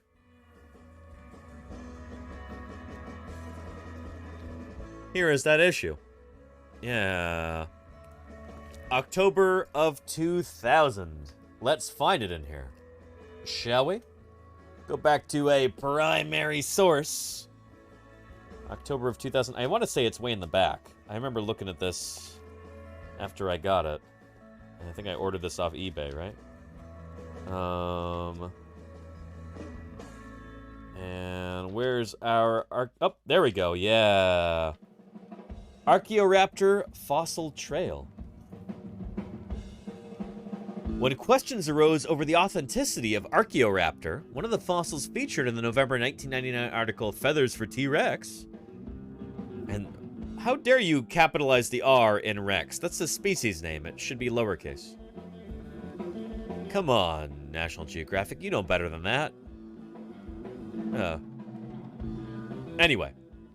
National Geographic asked Louis M. Simmons, a veteran investigative reporter, to look into what went wrong. Here is his unvarnished account. Its name, Archaeoraptor liaonensis sloan, is almost as long as its tail, but to my untutored eye, the smattering of scrawny bones resembled nothing more than last Sunday's chicken dinner. To some prominent paleontologists who saw it, though, the little skeleton was a long-sought key to a mystery of evolution. To others among this frequently hirsute and determinedly individualistic fraternity, it was a cheap hoax. And to Bill Allen, editor of National Geographic, it was a giant headache. Last November, the magazine trumpeted the fossil's discovery in an impoverished region of northeastern China, that's Liaoning province in China, as a true missing link in the complex chain that connects dinosaurs to birds, and patted itself on the back for helping fund the research. 2 months later, when it turned out that the fossil had been artfully assembled from parts from unrelated creatures, it was a fraud. Allen was in quick succession shocked, humiliated, and furious. So after cooling down, Allen asked me to try to find out what happened. Learn everything you can about it. How did we get into this mess? Who put this thing together? How did it make its way from a hole in the ground to our pages? Who's at fault? Let the chips fall where they may. Assured of carte blanche, I traveled through parts of China and the United States, as well as up and down the halls of Geographic in Washington. Interviewed peasant farmers and PhDs, hucksters, journalists, zealots, and cranks, stared through microscopes, magnifying glasses, and into a room-size, lead-lined scanner. Sent and received scores of documents, emails, faxes, and phone calls.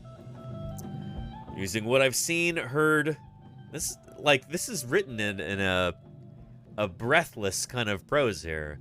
I'm kind of impressed that this is not necessarily National Geographic trying to sweep this under the rug, but they are maybe trying to make it seem like there's more kind of intrigue and excitement here than there might have actually been in life, you know?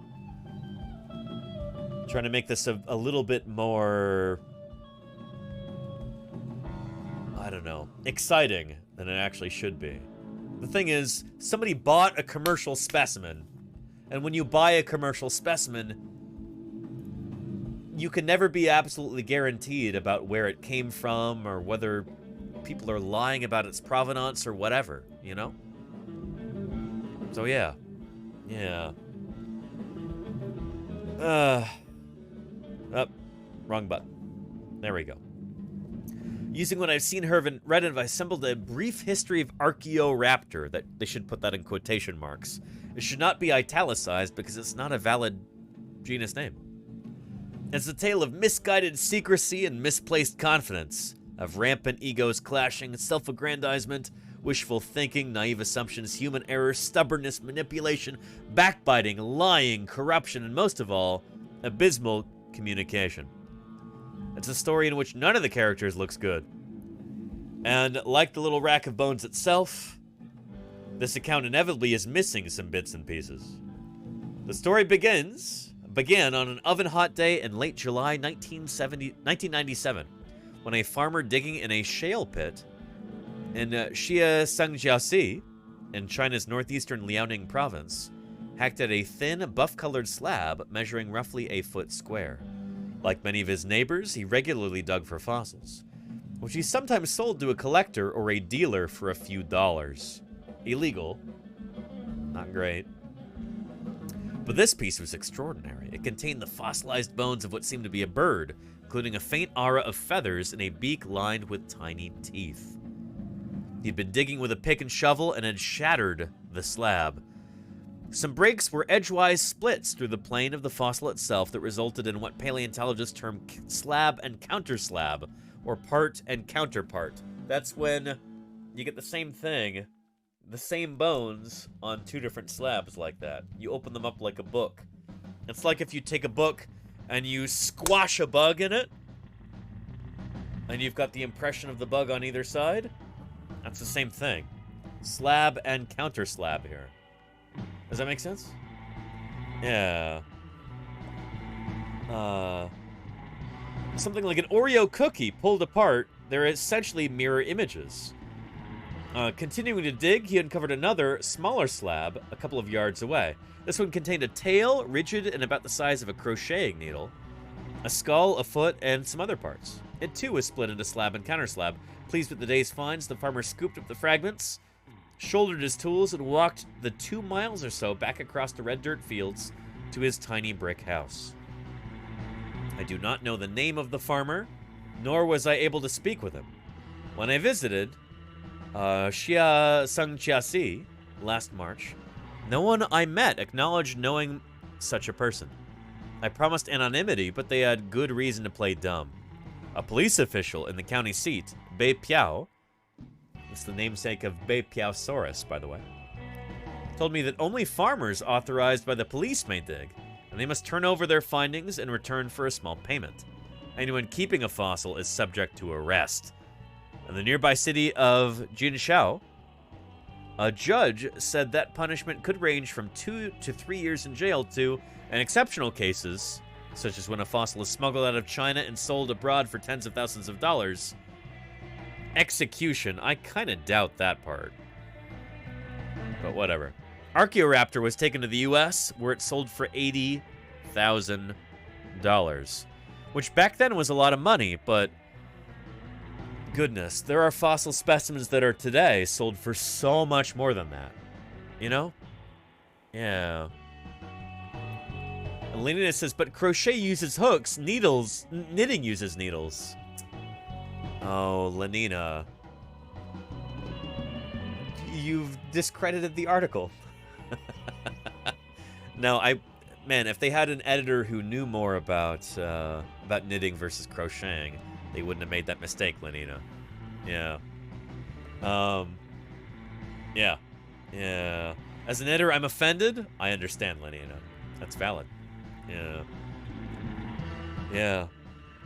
So, what I write of the farmer is based on what I saw in the village and in the pits, and on relayed responses to questions that I left for him with the dealer who bought the specimen from him. In his one-room house, the farmer had laid the counter slab on the tail aside. Using a homemade paste, he glued the slab of the tail to the lower portion of the bird-like body. With counter slab pieces from the body itself, and possibly other scraps he'd kept over time, he glued in missing legs and feet. Aware that fossil fanciers, unlike paleontologists, prefer specimens assembled and suitable for display, the farmer was following basic market economics. Oh boy.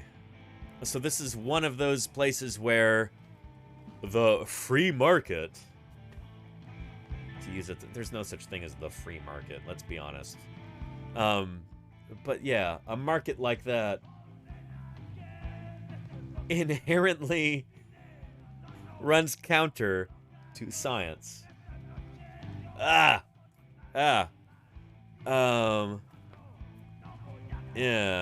The result was the missing link, the body of a primitive bird with teeth, which that's legit. That's Yanornis. It would later turn out to be a very important fossil bird with teeth. But with the tail of a land-bound little dinosaur, or a dromaeosaur. Dromaeosaurs are often called raptor dinosaurs, like the raptors of Jurassic Park are dromaeosaurs. In time, the tail and the question of whether or not it belonged to where it was stuck would wag the dinosaur, har har. Whether the farmer was deliberately creating a fraud to earn extra money or earnestly connecting fragments he thought belonged together, I can't say positively. I don't think that farmer was dumb. I think he knew what he was doing. But yeah. According to his response to my queries by way of the dealer, he believed then and still believes that the tail belongs to the body and was pushed away from the body when it was buried more than 120 million years ago. But when we found it, he had to have seen that the tail was connected to another body. The dealer, with whom I spoke at length, and whose name I will not disclose, some integrity there on the part of the journalist, for his safety, was the only character in the story who did not admit some culpability. He said he bought the fossil from the farmer in June 1998 and insisted that he had no knowledge then or now of it being a fake. Fossils are my sole source of income, and I sell them to the same people regularly, he told me. I would be finished if I sold fakes. But he acknowledged that he often sold composites. Composites are fakes. That's the thing, is that they're multiple specimens mixed together. The difference in his mind is that a fake is created to fool the purchaser, while a composite is intended to make the specimen look complete. The same thing. Same thing. I found this point too fine to grasp. Yeah, there you go. I have no doubt that the dealer knew he was smuggling, although he went to great pains to explain his way around Chinese law. Through a partner at a scientific institute in the city of Guilin, he obtained a paper certificate which stated that the fossil was legally acquired and is legal to be exported from China as part of a specimens exchange program. Mentiras. Lies. He knew what he was doing. A 1982 Chinese law prohibiting export of vertebrate fossils is now undergoing its 6th revision, and the dealer argued that at the moment there's no law, While authorities in Beijing insist that no fossils may leave the country legally, the reality is that huge quantities are taken out, most through the expediency of bribing local officials. This is something that we see again and again and again. It's really unfortunate, but it happens. You know? Yeah. And Kitty Rin says, to be honest, I'd be more inclined to think it was the dealer who glued the thing together. I mean, the farmer admitted to that, Kitty Rin. Like, there's a long history of this happening. The dealer knows that there are fake fossils coming through there. Composites, chimeras coming through there. But it was the farmer who glued these things together. The dealer probably isn't actually doing much actual work on the fossils. They're just a middleman, you know? From what I understand, that's how it works. So, yeah. Yeah. So, yeah. Yeah. The dealer sold Archaeoraptor, and again, put quotation marks on that. It's not a real name. In early February 1999, at a bazaar-like gem and mineral show in Tucson. This is the big Tucson Gem and Mineral Show in Tucson, Arizona. Happens every year. Lots of illegal stuff happens on there. Lots of shady business. Birds are then on. Almost a whole year there. Birds are then on. Thank you for the 12 months of support, Birds. Thank you, Birds are then on. That's not shady in the least. That is some genuine support from Birds are then on, and I am grateful for it. Thank you. Yeah. Good stuff. Yeah.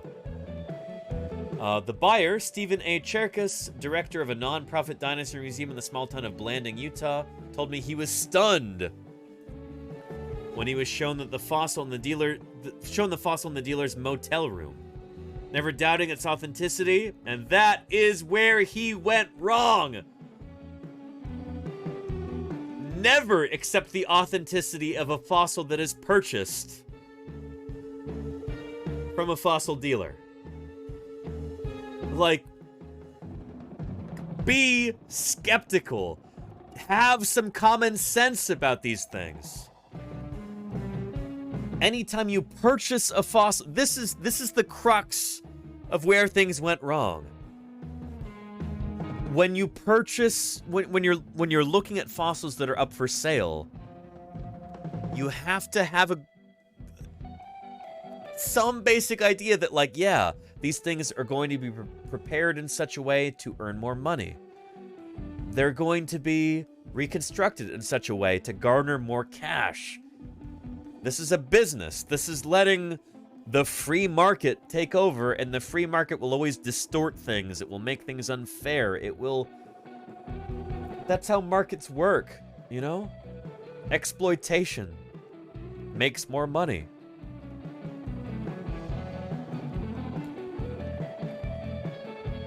If you're buying a fossil, you've got to assume that at least parts of it are going to be fake. Shoot, this is how it happened, you know? I don't even have to read you the rest of this. I mean, you can find this in the October 2000 issue of National Geographic. That beautiful gliding frog on the front. But yeah, anytime you purchase a fossil, things can and will go wrong. There are multiple examples of this throughout the annals of dinosaur paleontology. Classic example is that of the dinosaur, and its name is illustrative here. Irritator. Irritator is a spinosaurid dinosaur. Here you see the whole skeleton reconstructed, but we don't actually have that much of it. We have is this. A skull. Or part of a skull. It's hard to tell how much of the skull, because this thing was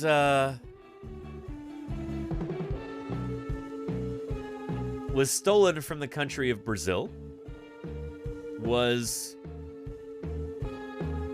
messed up really severely.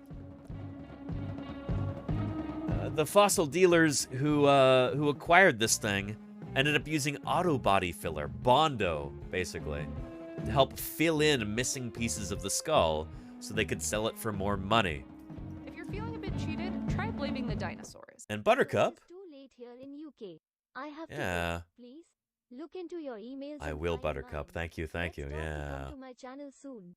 Buenas noches. Buenas noches a ti también, Buttercup. Y muchas gracias por el email y por el raid. The world's first armored tank. And Fish E Burger, Fish 3 Burger, thank you for the follow. Thin, bony plates. Welcome to Paleontologizing. You sleep well, Buttercup, and I will reply to your email. Thank you, thank you. Yeah.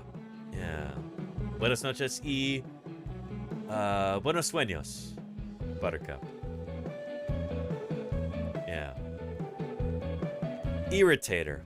So the name Irritator comes from the fact that the people who purchased it were very irritated that they got conned.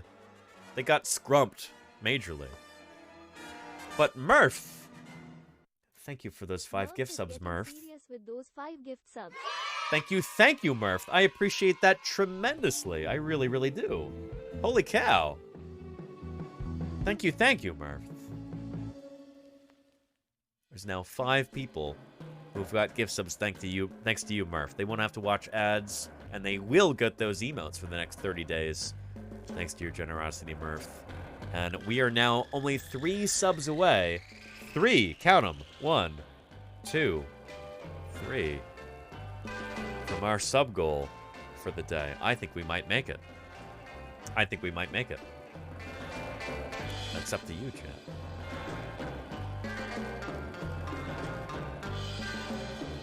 So Irritator is a genus of spinosaurid dinosaur, and it's still difficult to tell what its skull looks like. We've got like 4 spinosaurid skulls in the world. Baryonyx, Suchomimus, Irritator, kind of Enguitorama, but that might be the same critter as Irritator. Spinosaurus, we don't really have good material. This is one of a very, very small handful of spinosaurid skulls in the entire world, and it was really messed up. Yeah. The genus name Irritator comes from the word irritation, reflecting the feeling of the paleontologists who found the skull had been heavily damaged and altered by the collectors. They purchased this thing. And thank you, Golganek, for those 200 bits. Appreciate you, Golganek. Thank you. Again, when you buy a fossil, you gotta expect parts of it are gonna be scrunched up. You're gonna get scrumped there. Scammed. Taken for a ride. Oh, boy. Yeah. No, anyway. History of research. The holotype of Irritator was excavated from a chalk concretion containing the rear of a large skull with lower jaws near the town of Santa de Carini in northeastern Brazil. Of course, in Brazil, important vertebrate fossils belong to the people of Brazil. They are part of that country's collective natural heritage. They are important, they are protected, and you cannot export them. That is super illegal. But the people who were purchasing this didn't care. Allegedly, in a video game, in Minecraft, whatever, but scummy. The fossil was acquired by dealers who sold it to Rupert Wild of the State Museum of Natural History in Stuttgart, Germany. At the time, it was assumed to be the skull of a giant basal pterosaur or flying reptile. So this is the thing, too, is that, like, when you've got specimens like this, there's a complicated taxonomic history here, because at first they bought it and they're like, oh, it's a giant pterosaur. Completely wrong group of animals. It was that messed up that when they purchased this thing, they thought it was a pterosaur. A flying reptile. A pterodactyl. It's not. It's a big spinosaurid dinosaur. Oh, boy. At the time, it was assumed to be the skull of a giant pterosaur or flying reptile, since the Chapada de Ariepe region is famous for its copious pterosaur finds. And the German museum often bought such pieces from Brazil, illegally, I might add. As it promised to be a unique discovery of singular importance, German and British pterosaur experts were contacted to study the specimen. Paper describing it as a pterosaur had already been submitted for publication when the authors... Wait, what? A paper describing it as a pterosaur had already been submitted for publication. What? I didn't know this. When the authors, German paleontologist Erhard Frey and British paleontologist David Martil, were disabused of this notion by the peer reviewers who suggested the fossil belonged to a theropod dinosaur. So the people who purchased it in Germany thought it was a pterosaur. Do you need any better evidence that you should not purchase fossil specimens like this? These are people who are supposed to be experts in their field. They buy this thing, and they're describing it as a pterosaur. And then in peer review, it gets caught. And nope, it's a dinosaur, actually. So, you know, I didn't actually know that originally. My goodness, this is a farce. Shameful.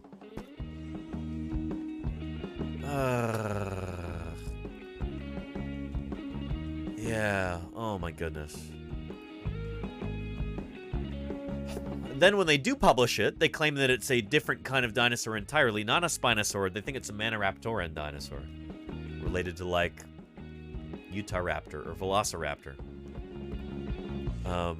Or Oviraptor. You know, a Maniraptoran. That's how they originally published it. Where is it here? Yeah.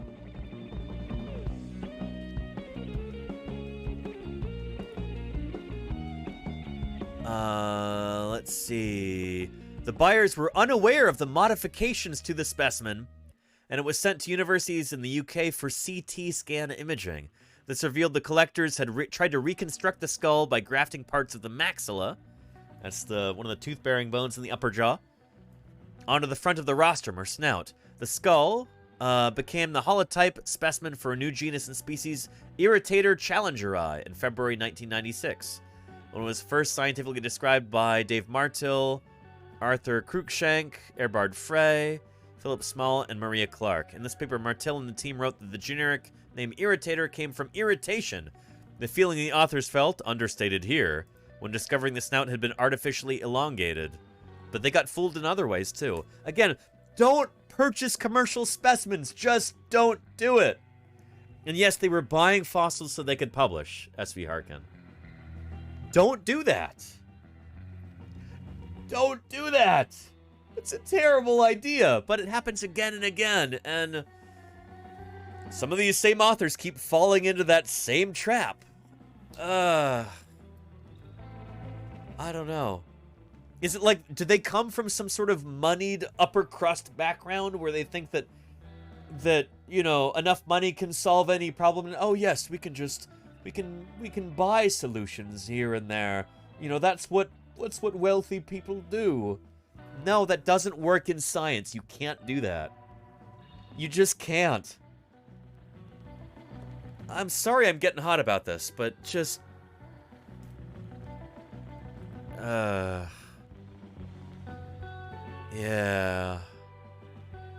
The article doesn't actually mention that they originally described this as a Maniraptoran theropod.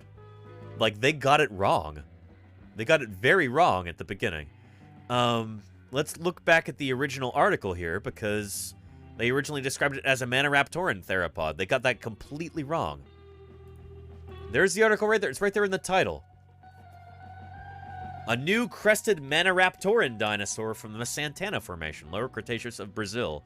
They knew that this was illegal, and they did it anyway.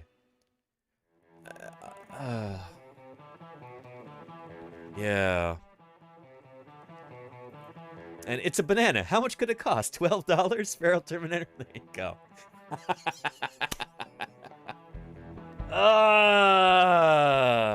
Yeah.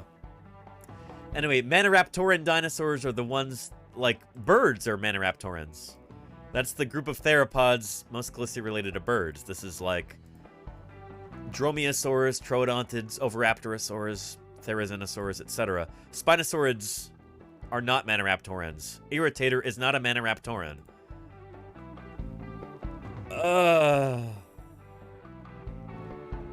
Yeah.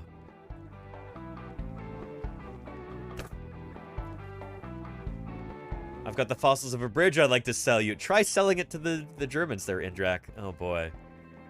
In a video game. In Minecraft, allegedly. So yeah. No shortcuts in science? Indeed, Golganak. Indeed. Yeah.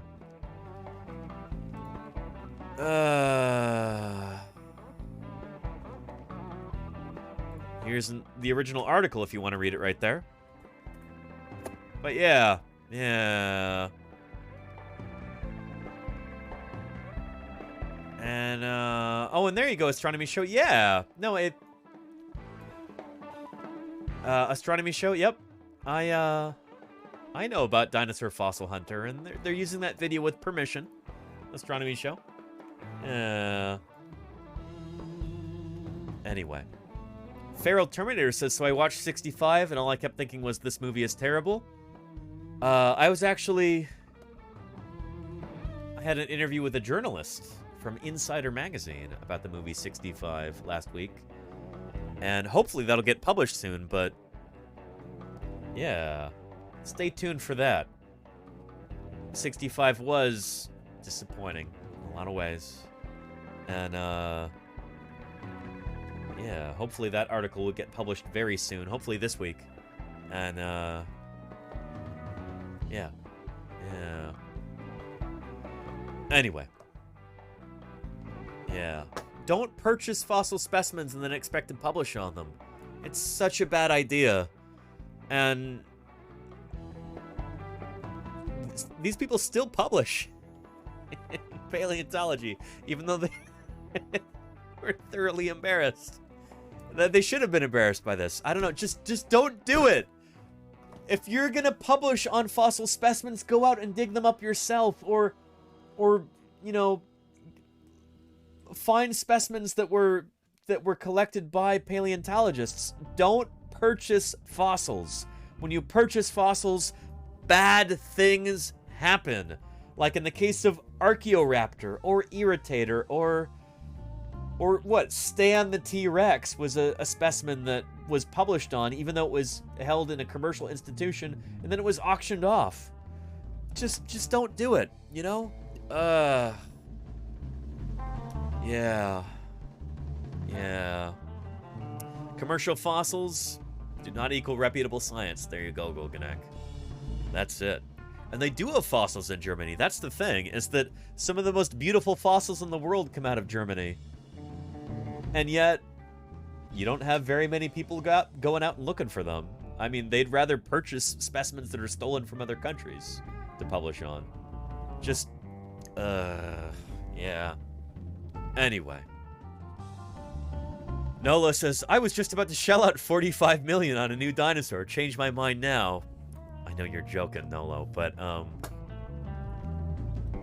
holy cow. Yeah.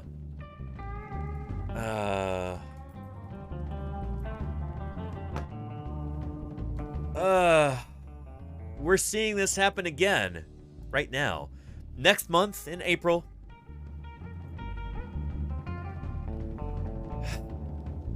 Yeah. Here's an article from Reuters. Excuse me. Rare T-Rex skeleton. It's not one T-Rex skeleton. It's 3 Tyrannosaurus specimens. To go under the hammer in Switzerland. That doesn't mean they're going to smash it apart with a hammer. That means it's going to be auctioned off. It's an auction hammer. So yeah. Millions of years after dinosaurs ruled the earth, the skeleton of a giant Tyrannosaurus rex, that R should be lowercase, was introduced to the public in Switzerland on Wednesday ahead of its auction next month. It's expected to fetch between 5 million and 8 million Swiss francs when it goes on sale in Zurich on April 18th. We've got a date on it now. Okay, I will put that onto the calendar, I guess. But yeah. The name of the skeleton is Trinity because it's built out of 3 individuals, so they managed to ruin 3 different Tyrannosaurus specimens here. We only have about 50 of these animals in the world, and there's 3 of them down the tubes, just like that. Yeah.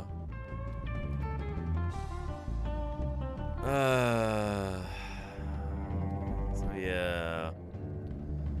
Kohler thought a private individual would be the likely buyer, although he was sure the public would get to see it in the future.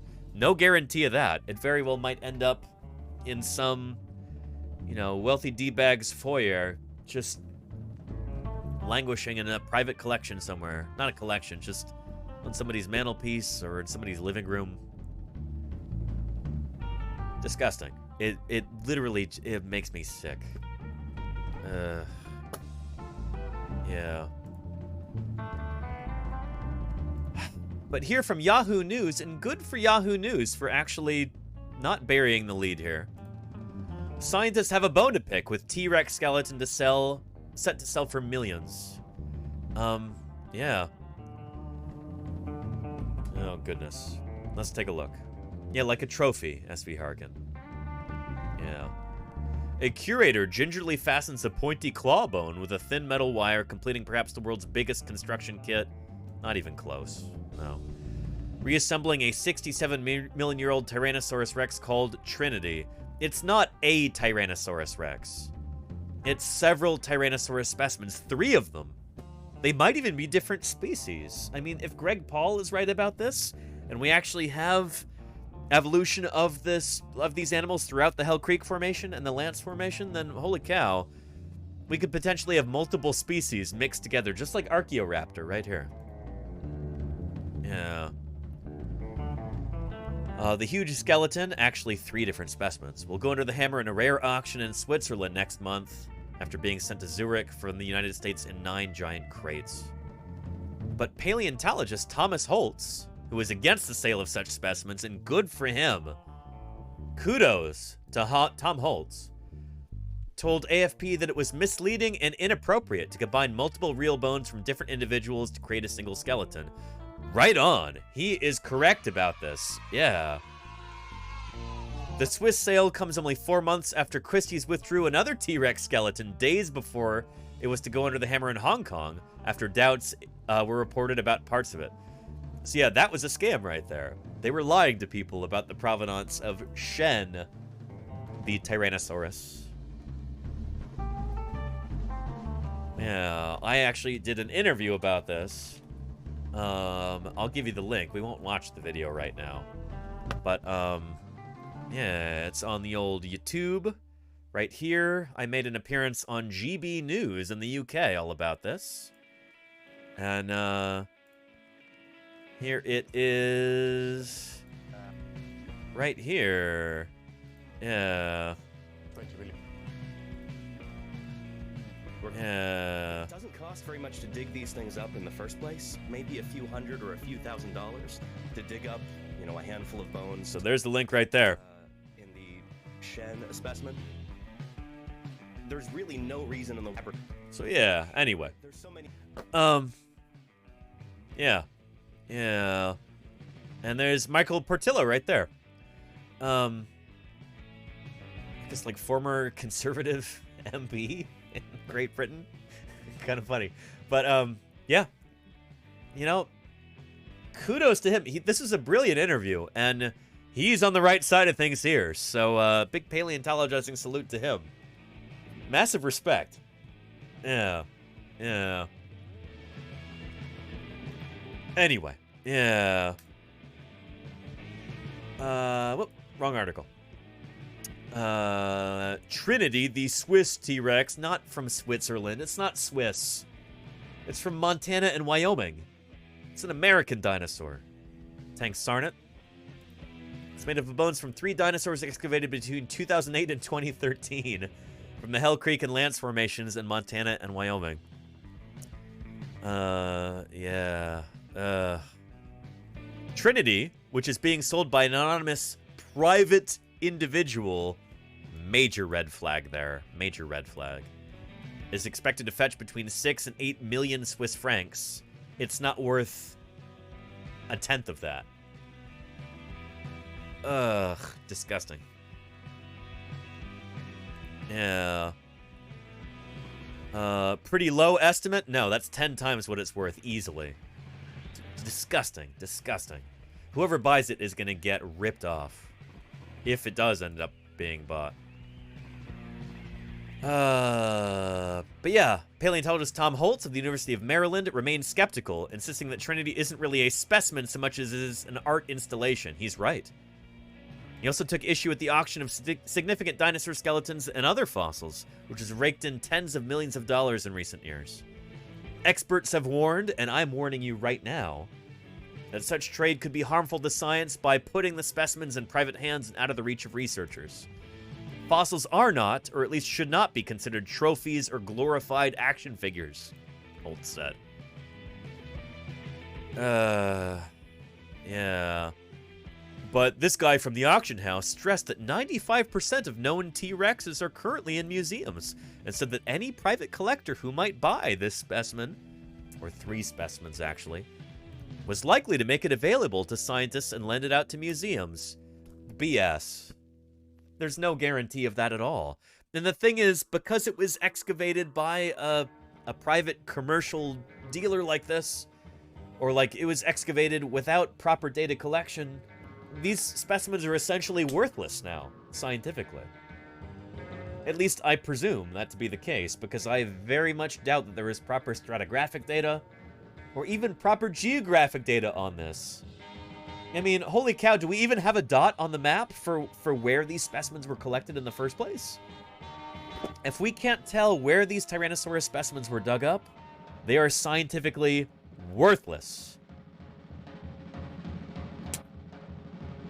Completely useless scientifically. Because we can't tell when they were from. Dinosaur fossils are important scientifically because we can put them into their proper time context. For a specimen like a creature like Tyrannosaurus, we need to be able to tell how these animals were evolving in the about 2 million years that they were here in North America.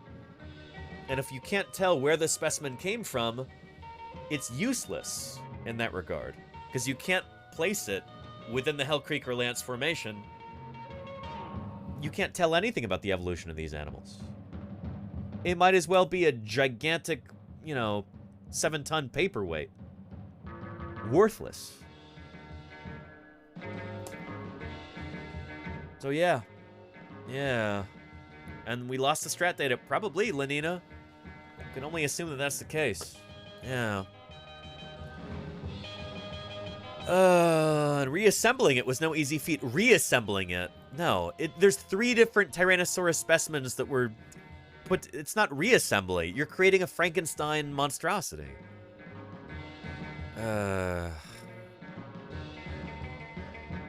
Yeah, goodness.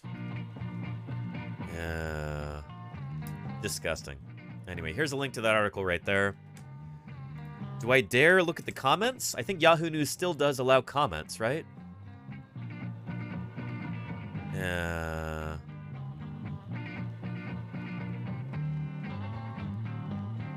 Oh, boy. I shouldn't have looked at the comments. Ugh. Ugh. But yeah. Whether we're talking about Archaeoraptor, or Irritator, or Trinity, the T-Rex. If you take nothing else away from this stream, everybody watching, I want you to take the following. Take this to heart. I mean this. Purchasing a commercial specimen harms fossil science. That might not be true in 100% of cases, but that, as a general rule, it holds true. We see that with Archaeoraptor. We see that with Irritator. We saw it with Big John, the Triceratops. We see it with Stan, the T-Rex. And we're gonna see it with Trinity, the T-Rex. T-Rexes. Several of them.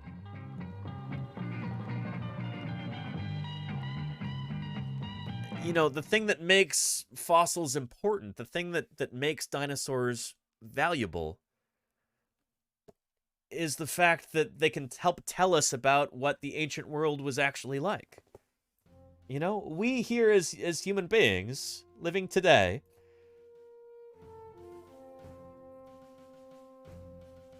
we're given a chance to peer into the past and actually figure out what our Earth was like, our very own planet, millions of years ago. Long before our own evolution, there were these other creatures roaming our planet, and they're extraordinary. And when we learn about them, it helps expand our horizons. It gives us a sense of perspective that we wouldn't otherwise have. It helps us feel small. It helps put our own lives and our own problems into a perspective that you don't get in your everyday life, you know? That's something that should belong to all of us. After all, we're all the descendants of these tiny little sniveling mammals that existed 66 million years ago and happened to survive when the asteroid struck, when dinosaurs like Tyrannosaurus died out. So if we want to have a more complete picture of life on Earth, if we want to understand that history more fully, we've got to study these things. These are important scientific artifacts, and they should not be sold off to the highest bidder. They should not be commercialized to the detriment of science. These are parts of our collective natural heritage as human beings, as citizens of Earth. They shouldn't be the playthings of billionaires. You know? Do you hear what I'm saying?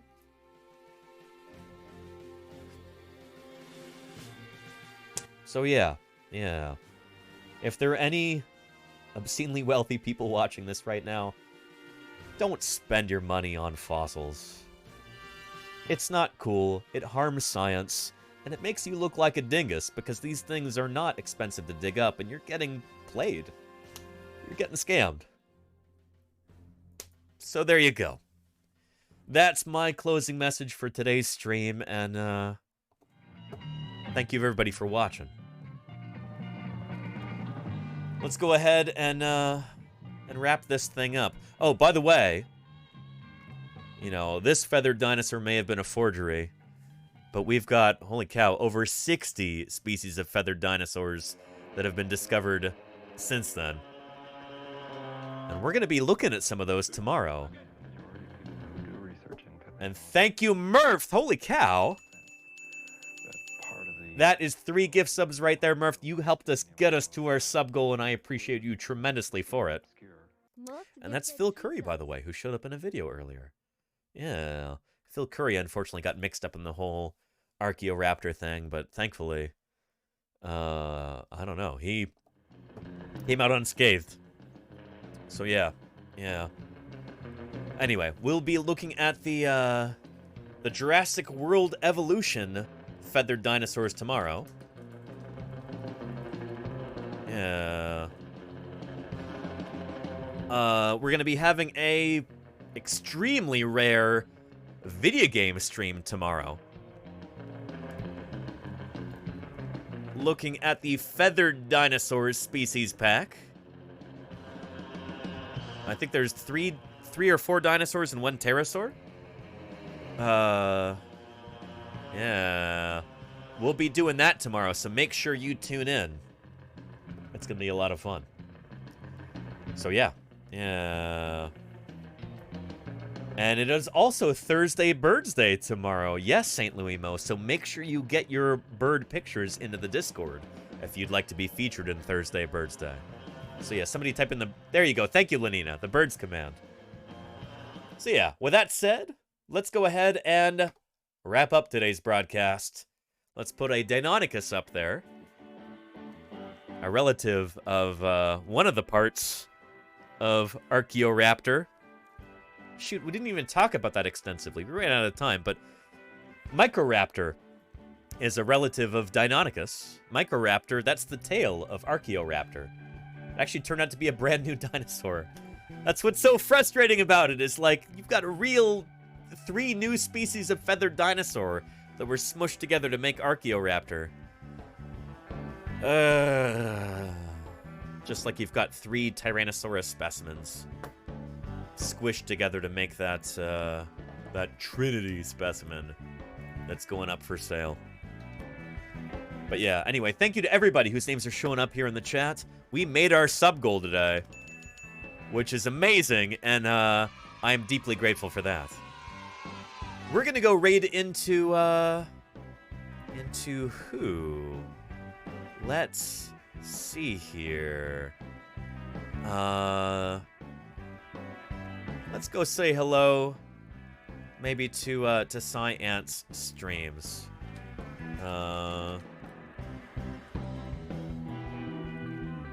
There we go. Science Streams. Balint is a working research scientist along with his wife Lita. They run the Science Streams channel, and they're doing some art today. And we're going to go say hello to them. Thank you to everybody whose name showed up in the credits there. From you quietest of lurkers and followers to you most vociferous of chatters and question askers. To everybody who supported this channel financially, thank you for helping us meet our sub goal for the day. Thank you for putting food on my table and supporting science outreach here on Twitch. And thank you, moderators, for keeping things welcoming for everybody. I appreciate you, moderators. Anyway, see you tomorrow, everybody.